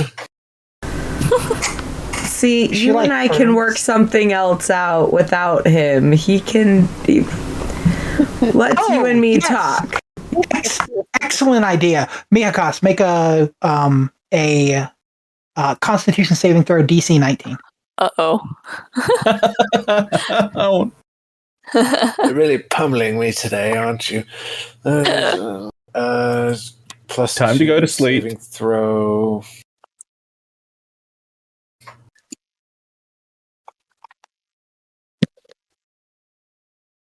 Yeah, so as out of Zenmira's mouth, the words, "We can work something out without him." And as Alda says, "Yes, quite a good idea," you notice that Mihakos standing next to you vanishes as Banish is cast on him. yo. You sent him to the Shadow Realm. I like So, what's this deal you have to speak of? It's in the heart of the card. Well, it's more like I'm just noticing that you can up your potential for earnings because your girl would be able to do more if you cast that bubble shield on her every night, so that way she can make it from the main house to the servants' quarters without getting injured. If she's injured, she can't work as fast. You end up losing out on money, or in this case, tickets. So in all reality, I'm just trying to show you where in your business you might be going wrong by not protecting your The problem is assets. that there are two things cheaper than the shield spell.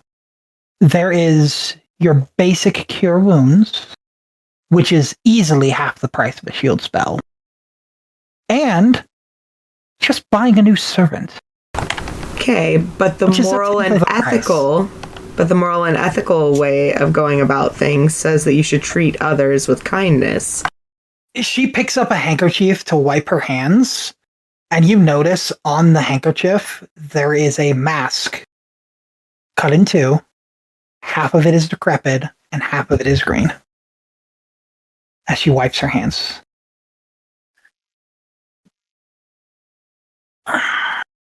You were saying? You don't care.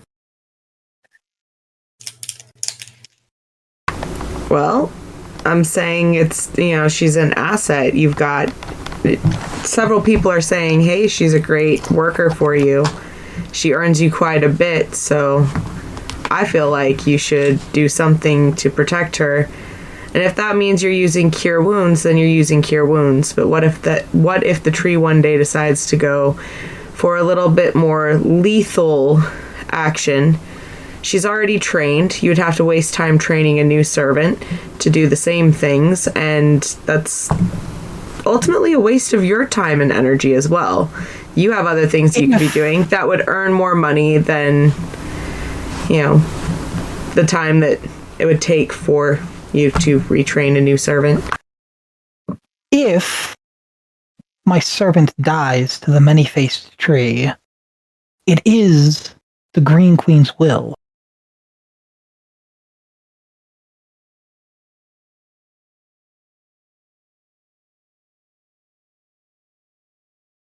I see. And how much would it cost to just buy your servant's contract from you? To buy Mariana's contract. Absolutely. Well, I see the value that you apparently do not. Do you want the number in tickets, or do you want the number in favors?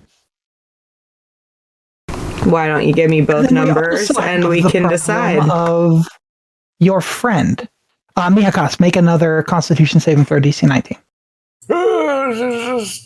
It's just Constitution. Yep.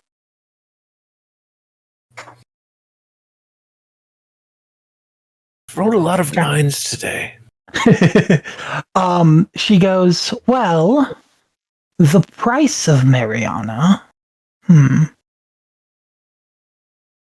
18 tickets? I feel like 18 tickets is right. At least Now, favor. If you can find me someone else that can do her job, I would gladly switch.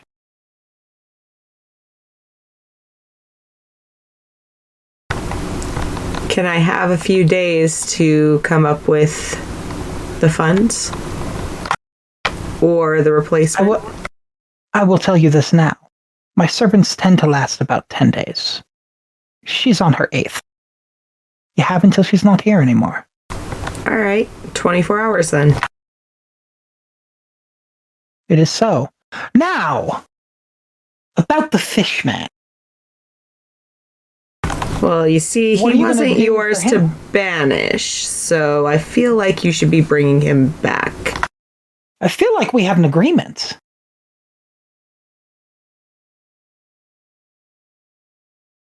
Fine, one on the house.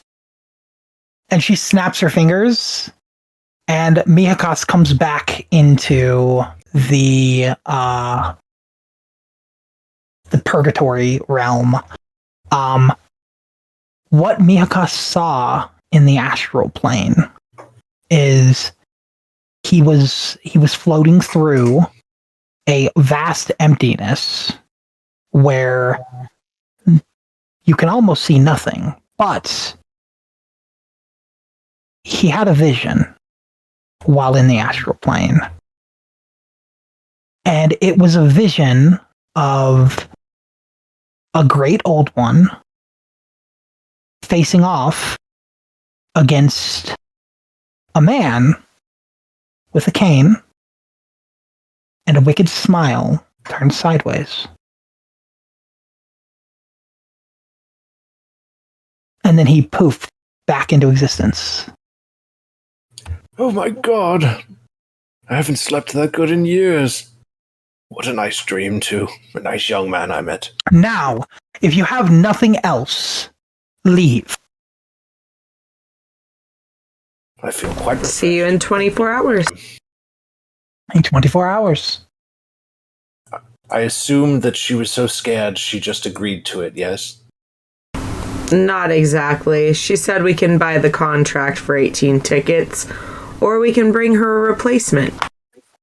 I'm thinking we should try and find a way to construct some sort of golem that maybe would do better in this environment than someone made of flesh and bone. I quite agree. What if we could make a golem of that evil little tree over there? So the golem tree could attack the other tree? That would be perfect. No. Just kind of, a gardening, pruning situation. Get it to do her dirty work. I don't know. She, by the way, she didn't happen to have anything like kind of a two-faced mask type thing going on, did she? I've been looking at She did. that.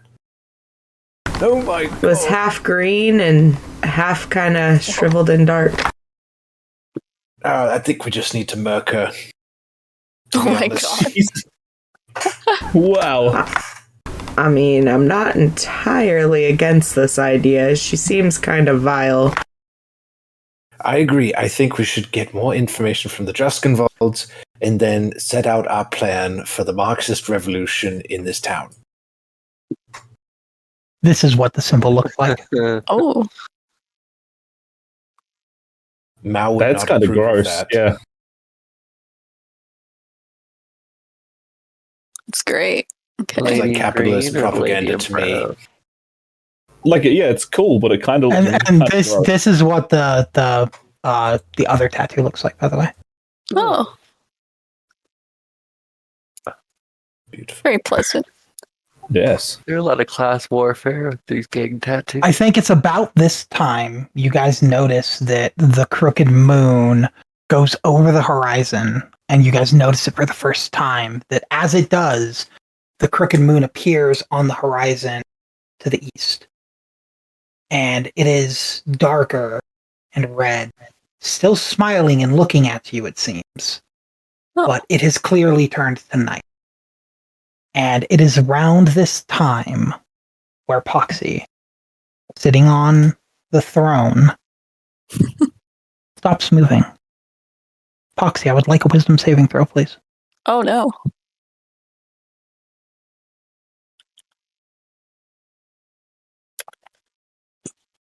We were gone that long? I mean, they were gone that long? Excellent. Fast. You were rolling through the pseudo dragon. What's your wisdom modifier? It's a 0, so you got to roll the 14. You were rolling through the dragon, not you. As Poxie, sitting on your shoulder, becomes very still, sitting on his throne, you see his shadow glowing in front of you as it comes out of the darkness, elongated again, and starts moving about the city.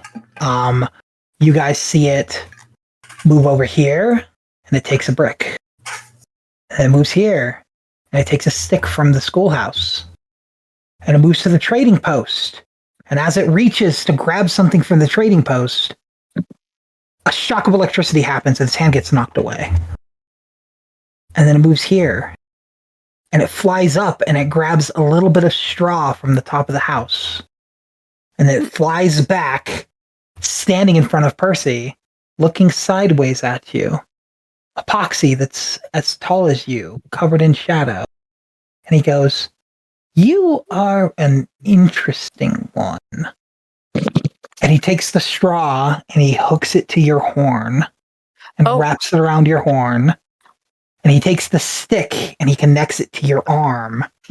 And he takes the brick from the wickery and he puts it on top of your shoe as he moves behind you and he twists the crank and gives another 8 hours to Poxie. And then vanish. 8 hours on what scale? On an hourly scale. That gets weirder and weirder. Percy first checks on Poxie, who's gone stiff as death. Catatonic. Yeah. That's a pun. Meow. Snap to Yeah, it was. around, obviously. No knowledge of what happened. Are you alright? Do it okay. It happened again. I suppose I've been given some new decorations. Did I take these off, or will that hurt you? I go for it. I have no attachments to this brick. Which one do you grab first? I am going to remove the brick from my shoe. As you lift the brick off your shoe, and it falls forward onto the ground, Poxie also falls forward onto the ground. I lean forward to falls catch from him. his chair. And as this happens, you guys hear a familiar voice. And she goes, "Well now, aren't you guys coming for tea later? Well, it's okay. It seems that Poxie has a new throne," as Adela appears standing in front of you, looking at you. And she's like, "Interesting. How's everyone doing?" Well, hello. Same picture. It looks like I it's think glowing for some reason. Yeah, it's the new It's glowing. outline thing on her profile image. Yeah, it is glowing. Oh. Oh. It's just bigger on this map than the last map. Huh. Now, how you guys doing? Cool. Returning from a Doing trip well. this fall. Is it just me, or do you have like more of an aura around you? Oh, this silly thing. She goes, "Well, sometimes when you're relaxing, you get a little bit stronger than you were before. Here, let me turn it off for you." And she goes and she snaps her fingers. Huh. as Well, she appears without an aura. Oh wow. Okay. Sure. Okay. Yeah, that's a very nice dress. I was just wondering why it was happening. Oh, well, I've rested, don't you know? It's been a very lovely day. We've been working on the house. It's very nice. I can't wait to see you. But first, I need to look at something. And she like moves up really close to Percy and she goes, "Oh, why are there cursed items on you?" "Well, those won't do." And she like grabs the straw from your horn and she pulls it and like Poxie gets pulled one way and she just like holds him and like keeps him in the chair. She's like, "This doesn't go there." And she like puts it into the throne and ties it around the throne. And she goes, "Ah," and she grabs the stick out of your arm. And again, Poxie flies forward this time. And she just puts him back in the chair. And she like puts it behind the shoulder pads and connects them together. And then she bends over and she picks up the rock. And she's like, where will this go? Ah, I know. And she puts it and it vanishes inside the back of the chair as the shoulder pads go from the wooden color to an ivory white. Oh. She's like, much better. And you watch the throne as the wicker starts moving and it pierces the legs and arms and back and legs, and it pierces into Poxie, holding him there in the throne. She goes, much better. And she's like, "By the way, one more thing." And she touches the front of it, probably about where the crest on your cape is. And you can feel the shoulder pads become magical. Oh. And she goes, "Now those right there are now what I would call, what do I want to call them? The shoulders of riding." That fits very good. And Percy, you gain a magical item. Oh. Woohoo. I will read what your magical item does while I add it to your character sheet. Okay. So these are the shoulders of riding. They are, it takes 2 turns for you to take them off. So it'll be very difficult for you to take off. But what they do is while Poxie is riding your shoulders, you gain advantage to everything he has proficiency in. Yeah.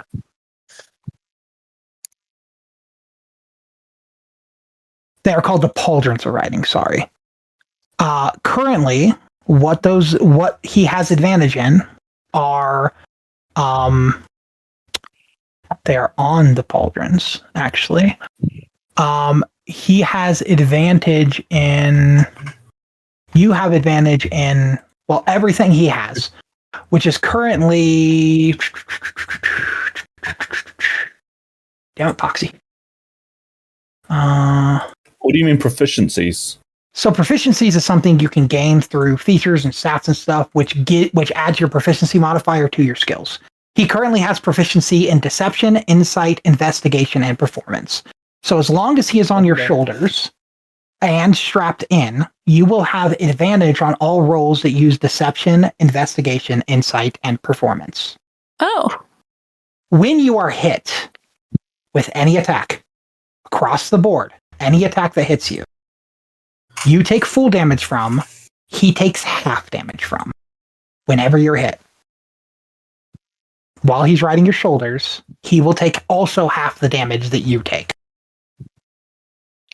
It takes him a bonus action to hop off of your shoulders to break out, but while he is on your shoulders and strapped in, he cannot fall from your shoulders.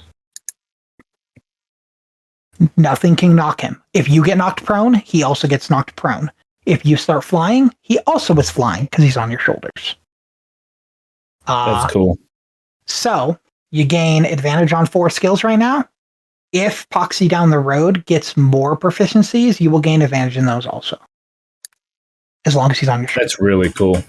And those are the pauldrons of writing Like that you have Stat been. battery. I will post the new picture Stat of the battery. pauldrons. I will post the new picture of the pauldrons in the picture in the Discord, so you can see what they look like. They white. They are. White. That is cool. And as she says that, well, I hope you all are gonna join us in a couple hours for dinner. It was great seeing you all again. And she like pats Poxie on the head. Oh, you're always so cute. And she like turns over to Gizmo. She's like, "Ooh, your claws are getting fierce. You can kind of see the magic on them now." And she like rustles your head a little bit. And then she like bows to Zenmira as the normal greeting for Azurborns. And she walks over to Mihakas and she goes, "It doesn't work with gloves. I always hate your racist greeting." And she like takes off her glove. And then she spits in her hand and puts her hand out to shake yours. Oh, okay, girly. Oh. And she shakes Miyaka's hand. And then she's like, "Until later." And then she vanishes.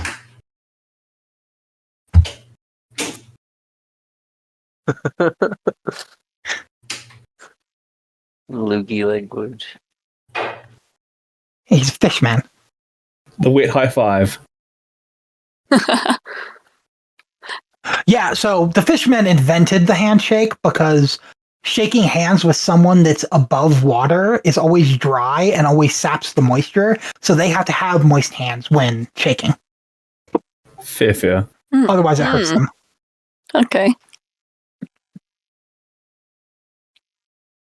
Yeah, what do you guys do? You guys could, Just look at his claws and be like, glowing? you're going to look at your claws? Yeah, just like, I will. sort of, Yeah. Sure. Give me a either Arcana or Perception check.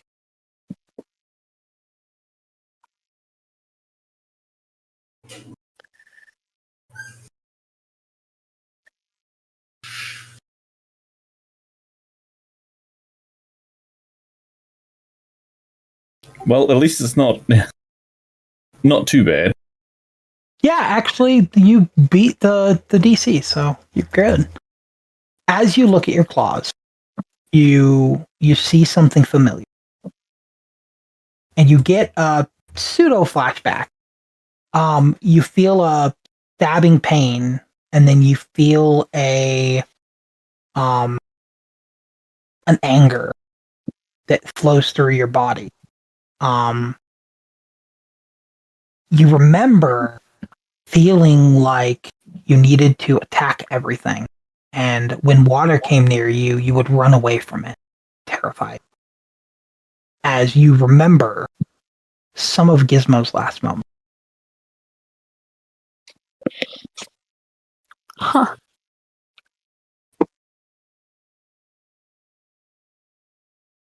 Do you want me to go through that, or do you want to do that through the No. flashback? That's what you remember. Oh, okay. That's all of it. You don't remember all of it. You remember a little bit. You remember a sharp pain. You remember anger and wanting to attack everything. And you remember being terrified of water as you snap back out of it. You more remember feelings than actual memories.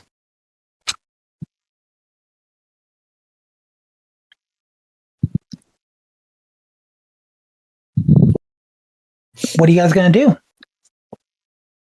By the way, Miyakas, this right here is the antique bookstore. Which you can clearly see labeled on it. Antique bookstore. And then on this part right here on the side, you can clearly see a mask cut in half of it green and half of it darkened. Mm-hmm. See. Labeled on the house.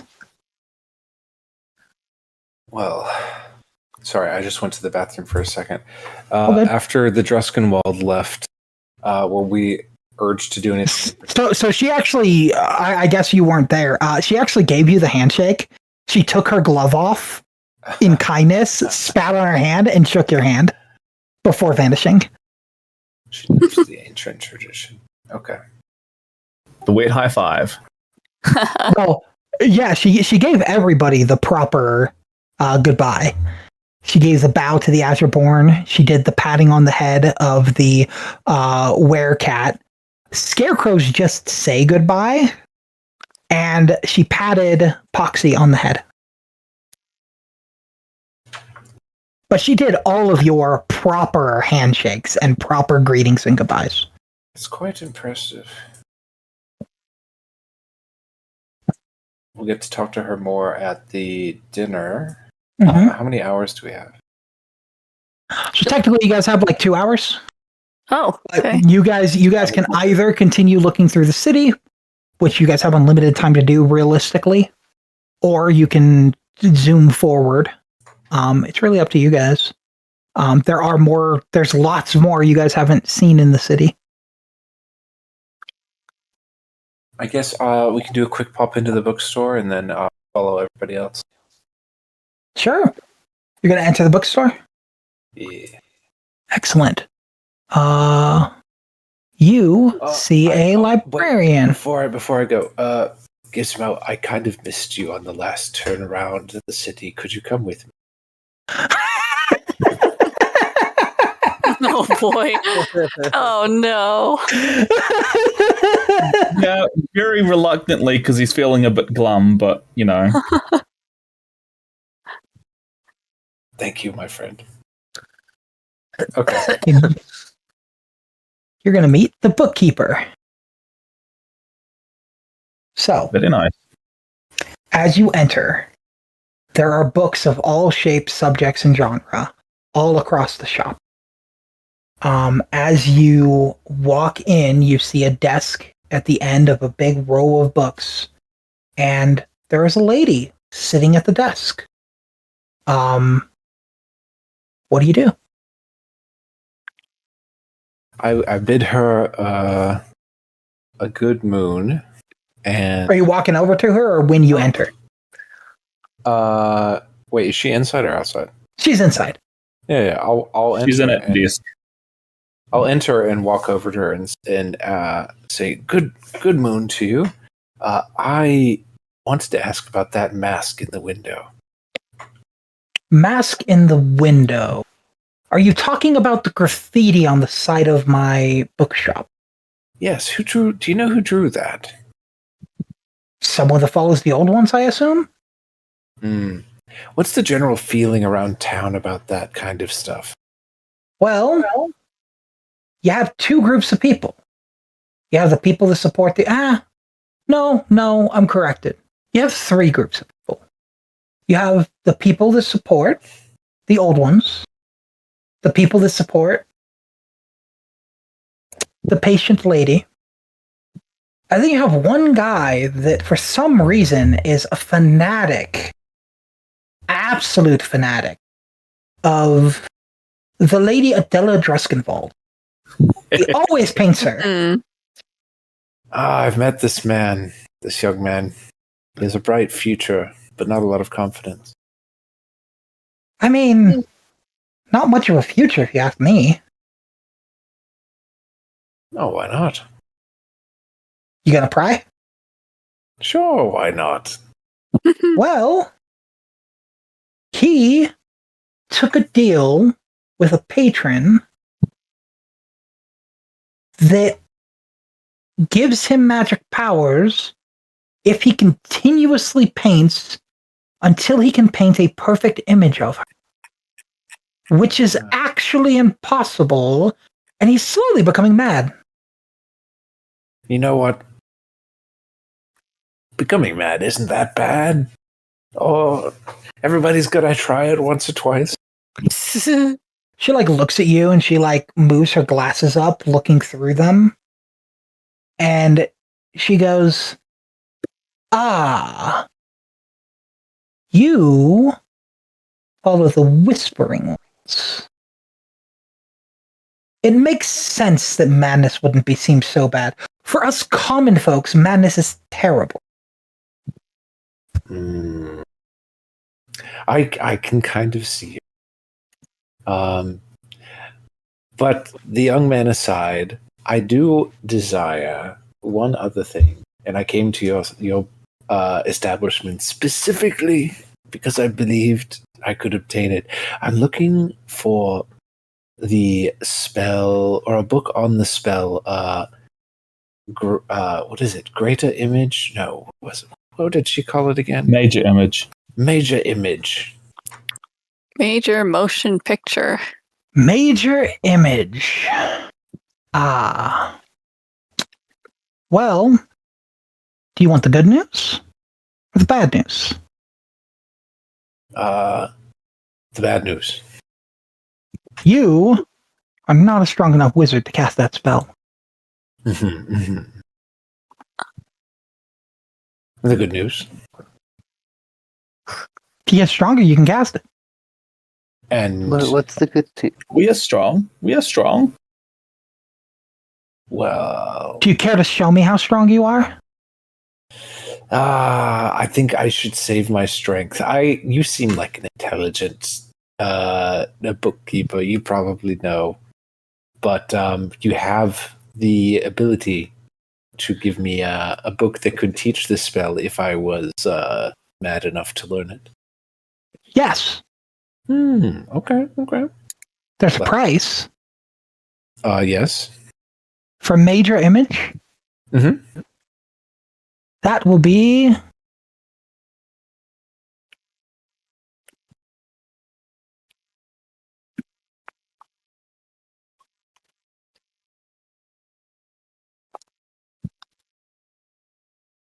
12 tickets.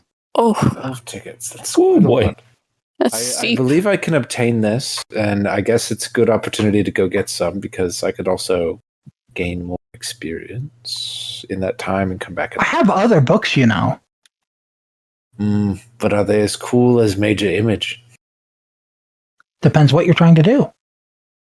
Well, there's one other thing I'm trying to do, which is to get inside the creepy old beautiful house over there. The Major Image thing is more like a logged card. You know, I did overhear someone trying to learn a spell.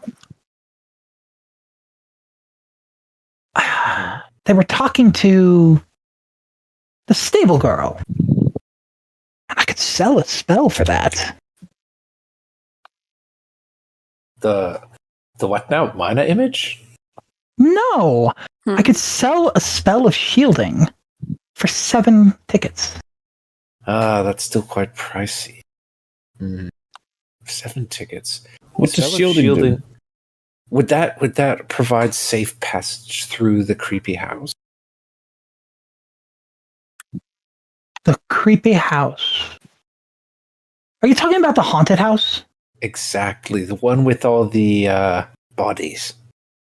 Sir Pathamore's ghosts. place. What's that? You're talking about Sir Pathamore's place. Sir Pathamore, yes. No, it would not provide free. You do know what that house is, right? A grand Scary. opportunity. Scary. I think you should listen to your friend. It is a very scary place. Oh, I believe you. But no pain, no gain. Then by all means, go for it. I'm going to resist the urge to hit him. Rules resist. Just kidding. Well, if the Actually, if the spell of shielding won't help, then I'll pass on that. I'll save up for the greater image.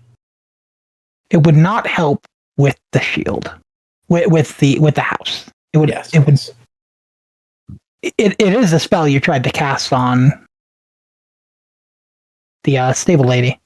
I didn't try and cast it. I don't think I had it. Right, you weren't able to cast. You weren't able to remember. Oh, right. I guess I could. As you're standing in the building,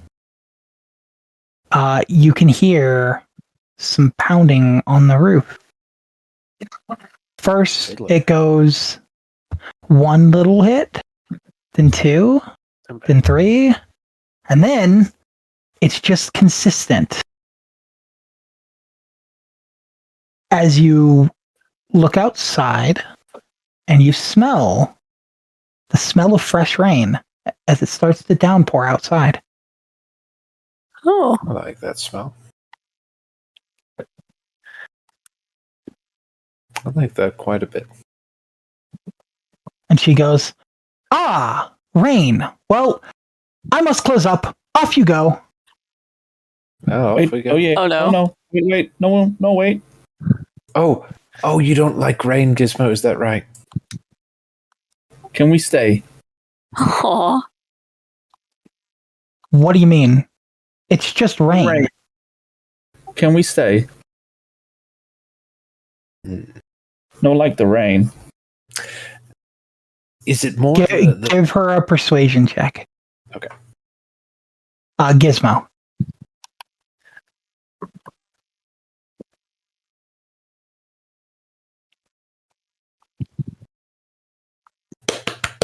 Just for a minute. Until pass. Fine, you can stay for a little while. We find a book. He buy a book. I buy a Gales book. buys a then. book. I buy a book. Excellent. What book did you want? Well, so you have shielding. I guess I could pay for shielding. Is there anything else you have? Yes, there is. And she opens up her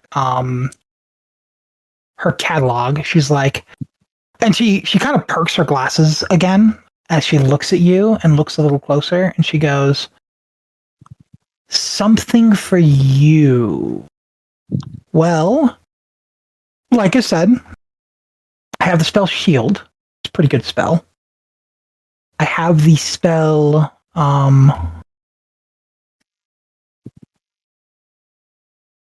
Create or Destroy Water. Destroy water. Yeah, it's not very Rain good for the umbrella. current situation. Okay. Like I'm thinking. I have. Sorry, let me sort this real quick. The scene from Avatar where Katara does the stops the rain midair. I have the spell Absorb Elements. That could be pretty good right now. I'll sell that to you for 3 tickets. Would that be good enough to help us rejoin the party, Gizmo? You're asking Gizmo how these spells work, and he doesn't know nothing about spells. If I could create an absorption orb around us so that the rain does not touch you, how would you feel? Gizmo doesn't know how that would work. I've also got another spell, but if I were to sell this to you, she looks a little closer. She's like, it would probably take about 19 tickets. You'd probably have to ask your friend for some. Okay. It is a spell called Silvery Barbs. It's very good. Mm-hmm. I could sell it to you for 19. Percy has Gizmo's tickets. Yes, I do. Well, No, Percy's telling Scales. I know. I'll get what we need. You said the element absorption is 3 tickets. 3 tickets. I'll buy that. Excellent. I'm going to mark off 3 tickets from you. Should I go to my character thing? I did it for you. Oh. We're just gonna say you're able to cast it right now, so I don't have to like add stuff to your character or anything. Sure.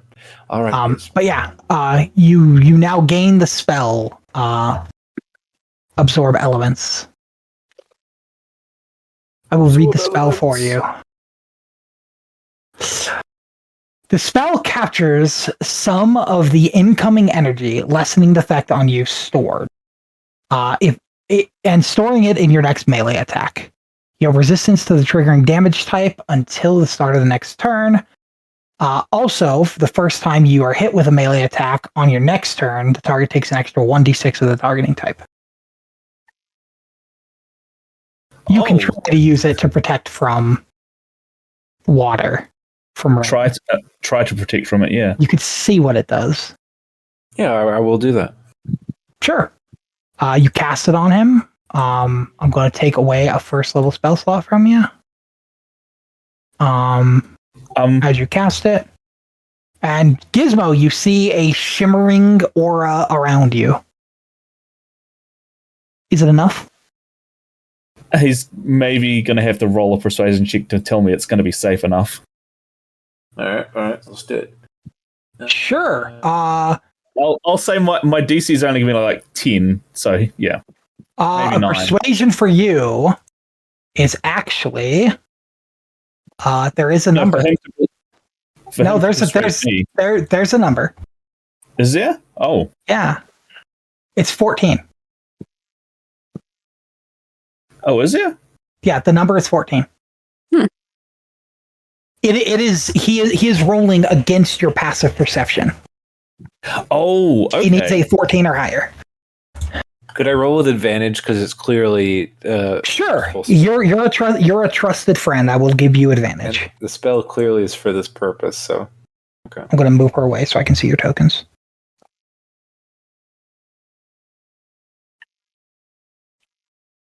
13 is not enough. Oh, come on. All right. Well, let's wait in the bookstore then, Gizmo. We'll wait it out. 30 minutes go by. Still pouring. Another 15.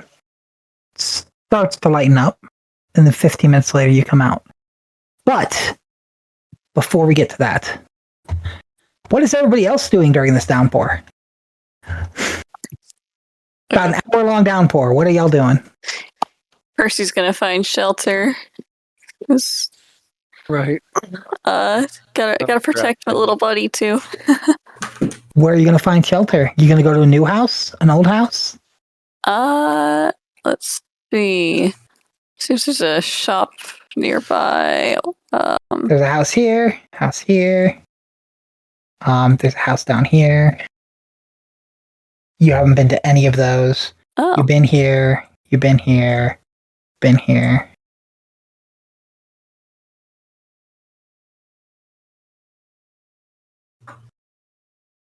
I will say this one has a sign that says the smithy. This one right here says the apothecary. And this one down here says Harga's Meats. Oh, meats. I'm gonna say we were probably walking along while they were doing their thing in the bookstore. Percy's not interested in books. Sure. And go to what was this one again? The apothecary. Yeah. That was the apothecary. You want to go into the apothecary? Yeah. Sure. You rush into the apothecary. Is Zenmira following, or is Zenmira going her own way? I know Poxie's following because Poxie's on your shoulder. I'm following. You're following? Okay. I will go find your NPC. Isn't it great? Oh. Pew. All these NPCs. 1 moment. Yep. As you walk in, you see a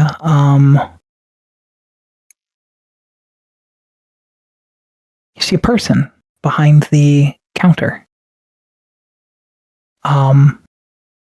They are sitting there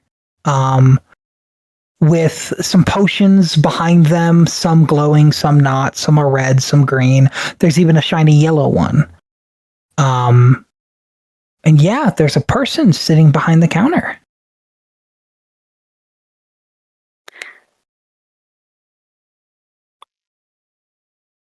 I'm gonna like stagger in and say, apologies for bursting in. Just wanted to get out of the rain for a minute. I hope you don't mind, but we'll have a look around for sure. Welcome to my apothecary. I am Morgan. It's lovely to meet you. Please do look around. There's lots of potions. If you don't find something here, perhaps I could make you something that would be helpful.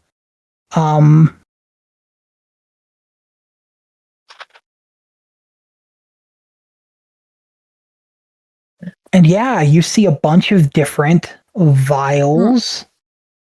There's lots of different brews. There's a red potion that you could tell is definitely a potion of healing. There's a couple other potions.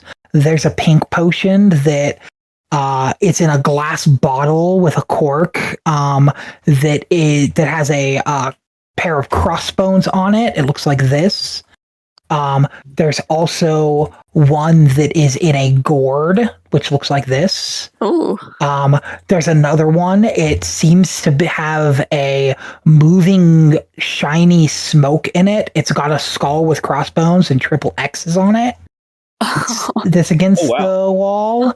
And then, catching your eye, is a potion bottle with a pine cone cork on top of it, and on the front of it, there's a face that's all green. It looks like that. Oh. That's creepy. Ew. Nice. Percy doesn't really have much exposure to potions, so he's just looking over the potions like, yes, I know what I'm looking at. And leans over to Sinmir like, do you know any of this? So I would recognize the green kind of pattern here as something similar to the mask from earlier. So Yeah. I would like to ask the shopkeeper about this particular potion, what it's for. You take the potion bottle and bring it to him? No, I pointed out to him I don't want to touch anything unless I know what it is. Okay. Yeah. He goes, that is the nectar of the green man. It lets you commune with nature. Granted, the experience may not be exactly what you want. I know. Let's compare it to something else. Have you ever tried the Mortal Realm? What do they call it? LSD. Yes. Oh, Jesus. Have you ever tried LSD? I had a gentleman come in and say it was very similar to it. Sometimes it's good, sometimes it's bad, but it lets you commune with nature. LSD, that sounds beautiful. Lithiosodium dioxide. You're not here. You're not there with them. No, I just thinking about it. You're just thinking about it. Have you ever seen the rain? Is there your only question about it? Yeah, I was just curious what it was. Yeah, that's the pattern seemed familiar on it. Oh, are you talking about the face? Yeah. Oh, that's the Green Man. He's what a lot of people represent as the good side of nature. The Green Man. Huh. I see. Behind him, as he moves to the side, you notice one last potion. With a glass bottle that has golden bat wings wrapped around it. It's not even close to full, and a little skull cork on top of it. Oh, that one's nice. Ooh. Scrumptious. So I pull out the little shrunken head and show him this one because it looks interesting. And looks like Morgan's something a little he might be a little bit. bottled head. And he goes, "Oh my! Why are you pulling that out?" Oh no. I thought he might be looking for one of these potions. It's a severed head. And then the head starts talking. He's like, a drought of the red hunger. I haven't seen one of those in a long time. And Morgan looks, and his slight fear becomes a little excitement. You know what it is? And he goes, why, yes. You used some of my kind's blood to make it. You do know they torture us to make those. And he goes, no offense made. And he goes and takes it and hides it under the counter.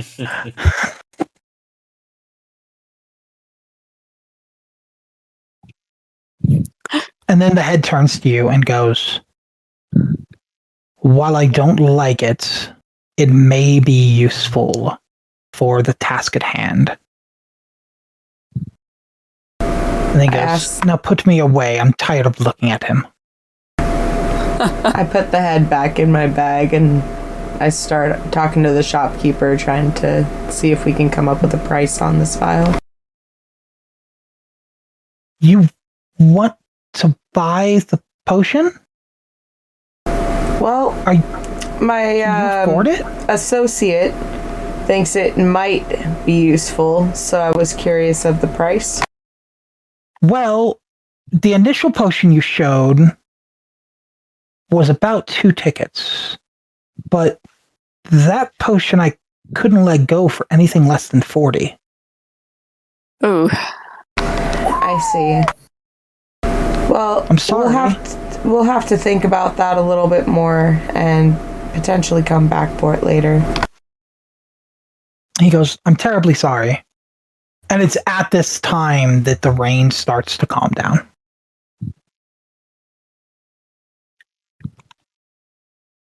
I thank the shopkeeper for his hospitality and go to walk out. He bows slightly to you. He waves goodbye, and he goes, sorry, little Threadborn. I don't really feel comfortable touching heads, but it was a pleasure to see you also. I know it's not the general goodbye for your kind, but potion on hands, you know. Yes. And then he turns to go back into his alchemy lab. As you guys head off. Yeah, the rain has now stopped.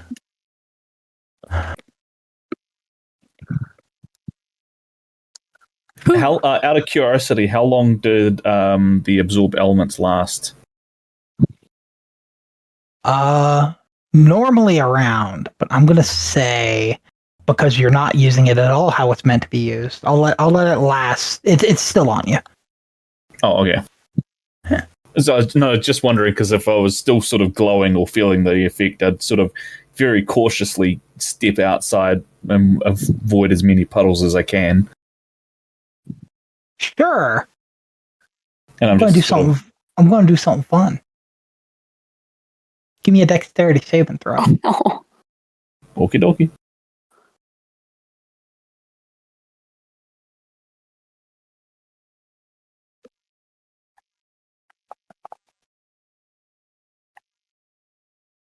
Not a great roll, but...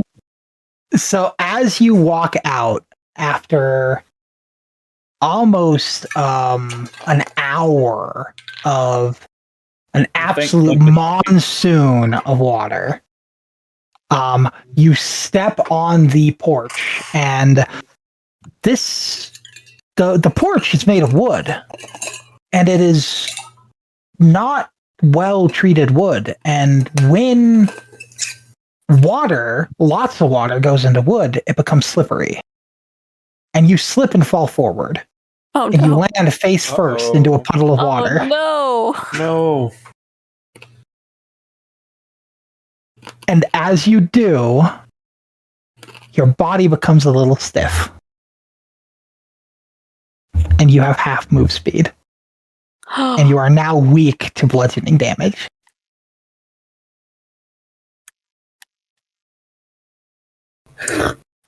Well, shit.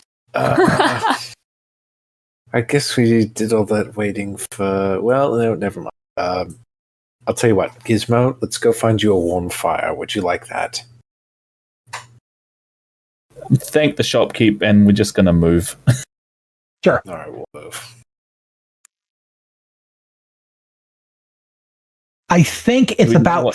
30 minutes before tea time. Okay. You can go ahead and move us towards there. I gotta go put my laundry up. Yeah, all good.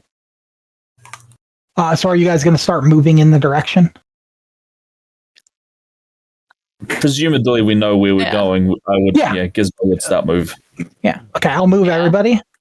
You guys get to about here. And then you notice Wait a second. I wouldn't have gone that pigeons. route. I would have gone the other route. There is no other route. The fuck there isn't. There's a road over here. Oh, I guess you could go that way. Yeah, sure. You go this way. And in here, there's a fog covering the trees.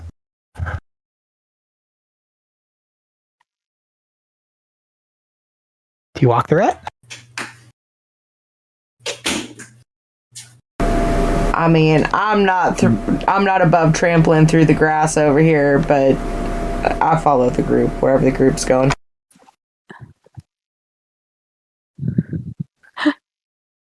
How dense is the fog? Pretty thick. If you're in the fog, you probably have about 5 feet of vision in front of you. Oh, so it's not great. Okay. Can I send in the pseudo dragon? Sure. Okay, I'm back. I'll come back. You guys send in Pop? Mm-hmm. Pop starts walking in. You watch him go into the fog, and as he goes to the other side of the fog, you stop being able to see him yourself. He's no longer in line of sight of you as he walks through the fog. As Bonus he flies action through. to see through him. Sure. You notice you can only see about 5 feet in front of you. Pops can. Every time you move forward a little bit, out of the corner of Pop's eye, you see stuff moving. Or you think you do. And as you move forward more and more and more, right about here, he's out of the fog.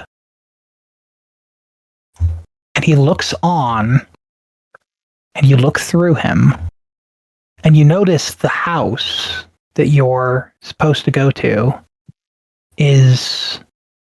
The first floor seems normal, and the second one is crooked to the left, and then the third floor is crooked to the right. As it seems to be tilted in different ways. As you look at the Druskenwald estate. Yeah, looks all right to me. Well, you can't see it right now. You're not through the fog. Right now, this is only what Poxii can see through Pop.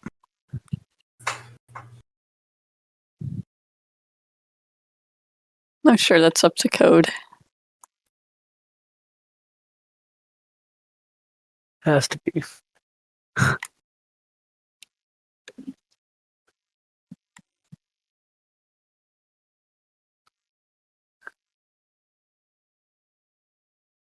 Bring Pops back and tell everyone what I saw.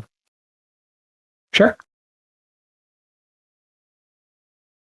We go round or go through, but we stay close.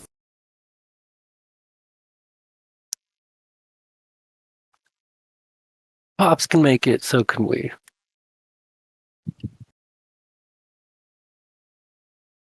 You guys gonna go through? I suppose if Pop's made it all right. Sure. As you walk through, you guys see the same things. Every about 5 steps you guys make together, you see stuff moving in the trees next to you through the fog. And then you guys make it through, and you guys see the same thing. You see a house that is crooked. And then, now being something that can read common, you see a sign on the gate that says, "The Crooked House of Wickmore Hollow."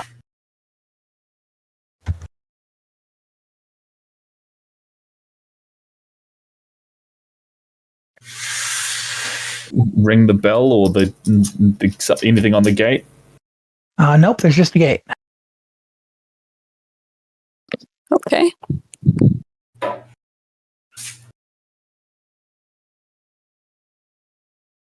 Is it unlocked or open or? It's unlocked. You gonna open it? Suppose there is no bell or anything to let them know we're here. We're just gonna Nope. barge in. You guys were invited. Vampire rules. Who's going first? Me. Oh, Okay. As you open the gate, the fog moves over on top of the crooked house very swiftly. And you Oh. hear a scream inside the house.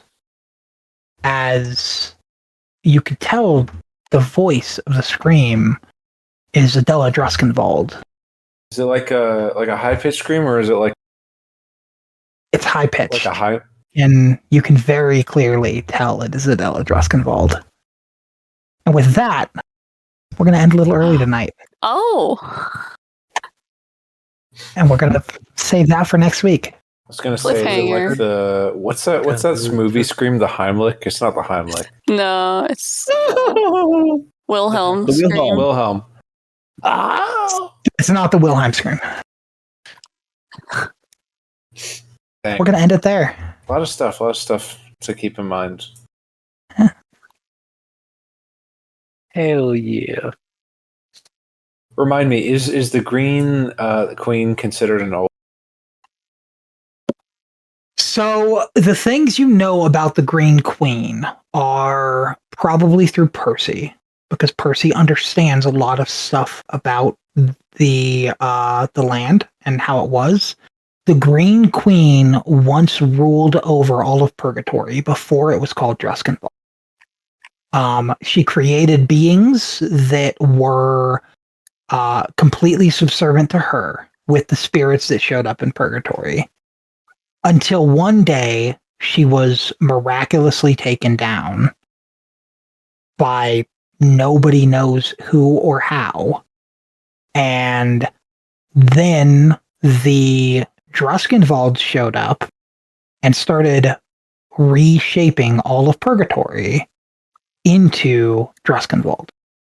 Okay, but she's not. She's not an old one. She's not an old one. Okay, cool. That's all. She is not Cthulhu-esque, no. She's nothing like that. So, But the lady at the inn worships the old ones, right? So the religion for the Green Queen is called the religion of the Old Ones, but it's not the same Old Ones. That's more what I meant. Yeah. But you answered two questions, so thank you. So in D&D, stuff like Eldritch Horrors would be under the umbrella of Eldritch. Okay. Not of the Old Ones. And the Old Ones are beings that are more here. The Green Queen, if you were to like pick a type of religion and god that she would be under, she's probably more under Slavic. I think is what it's called. More Slavic religion. I'm very, very surface level. The only thing I know of Slavic myth is Baba Yaga. Yeah. You have stuff like Baba Yaga, you have like the Fae exist in like Slavic stuff. Okay. You have lots and lots of like fairy stuff. You have like satyrs and that kind of shit in like the Slavic religion. So it's probably closer to that than like Lovecraftian or like Greek. Got it. I would like to go back a little bit and just say that while we were walking over here, I told Mihakas about the vial with the green man on it. Oh, okay, good to know. Yeah. because I remembered him saying something about the masks being important, so I figured I'd relay the message. Sure. Awesome. Gizmo was trying to struggle to keep up with everyone. Yeah. Well, half speed for you is still, we'll round it up, 25 feet. We'll say 25 feet, which is Poxie's then move bonus speed. action and action surge. Yeah, so with bonus action and action surge, you go up to 75, which means you're faster than everybody. Very fast. With bonus action and action, not action surge. You're not a fighter. Yeah, that's what I meant. Yeah. But he was, still would have, feeling miserable. He would have just been very slow. Well, you're faster than everybody when you do dash action plus bonus action dash. You go up to 75. Everybody else is at 30. Straight zooming. You're not much slower than everybody because you're a monk. But you are walking into a horror house in the next session with disadvantages. Oh boy. Because you are now at half speed and weak to bludgeoning until your next rest.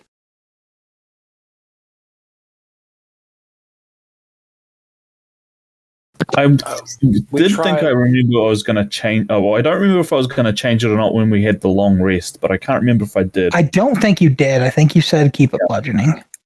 Yeah, I was thinking of changing it, but I couldn't remember if I did change it. So if I didn't, I didn't. I don't think you did. But yeah, so it's either way. It's bludgeoning's going to fuck me up. I'm kind of just walking in front of Gizmo with my staff warding away potential bludgeons and or wet things. Yes. The wet boy defending the cat from the wet. Yeah, because I don't care about that stuff. Sweet. But yeah, there you guys go. There's the session. Hell yeah. That was a lot of fun. Got some magic shoulders on Percy and learned some lore. Yeah. I can't find passives on the character sheet and for my investigation and perception. So for you, it's under details. And it is under skills, and then to the right of your plus bonus, there's that number. 12, 15, 9, 10, 11, 15, 12. Those are your passive numbers. Yeah. To the right. So when you go I go to perception, okay, it's +4, and I have a 14 in passive perception. Okay, no, that's cool. I thought that was just telling me that it's just 14 as a standing 14. No. But that's, okay, that makes sense. So technically you're because then if that were true, your acrobats would be a 17. If I was just showing what that stat was, your acrobats, which goes off of dex, would say 17 because you have a 17 in dex. So no, it's just your passive. Your passive acrobatics is a 15. If something takes 15 in acrobatics, you automatically pass. Yeah. Oh.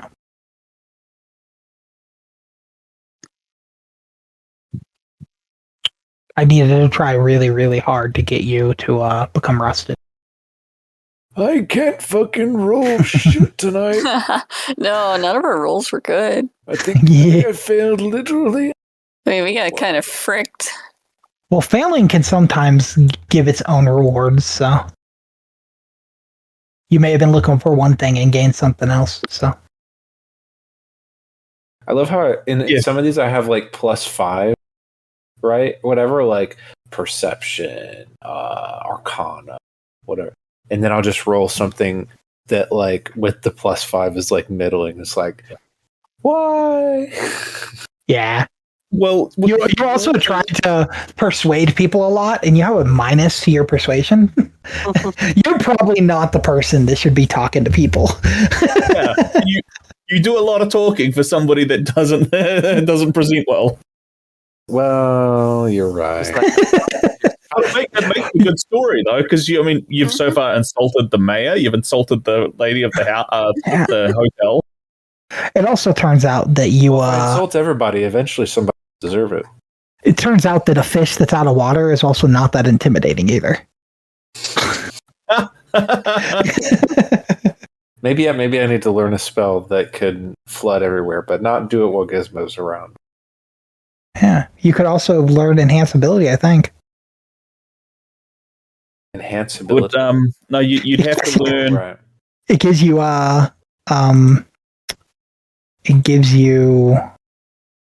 I can't think of what it is. Proficiency and a skill. Advantages on a skill. Or a is it advantage? It might be used advantage. To be advantage. It might still be. Yeah. It might still be. By the way, the shoulders you got, Percy. Mhm. If you math out what advantage tends to equal, like for averages, it tends to equal a +5. Oh. Just what advantage maths out to rolling a second D20 and picking the highest usually gives a +5 difference. Is that going to be automatically calculated in future rolls, or do we need to... No, I'll be telling you to roll advantage on this stuff. Okay. I made a magic item because someone asked for a magic item that doesn't exist. Your shoulder. People ask, I may give. The pauldrons of writing. Pauldrons of writing.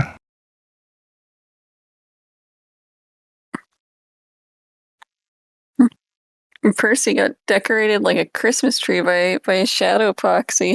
It was cracking me up. I was like, poor Percy, just getting yanked around.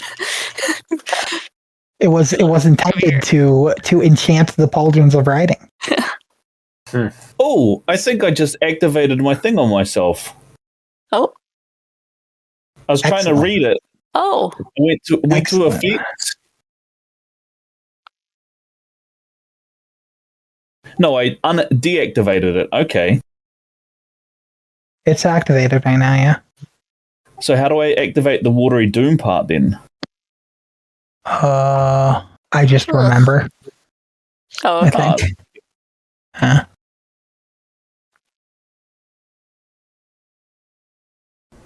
Thank you everybody for joining us for another episode of Poxie's Playhouse. We hope you had as much fun watching as we did creating this for you. Please join us for more of our characters' antics in the next episode of Poxie's Playhouse.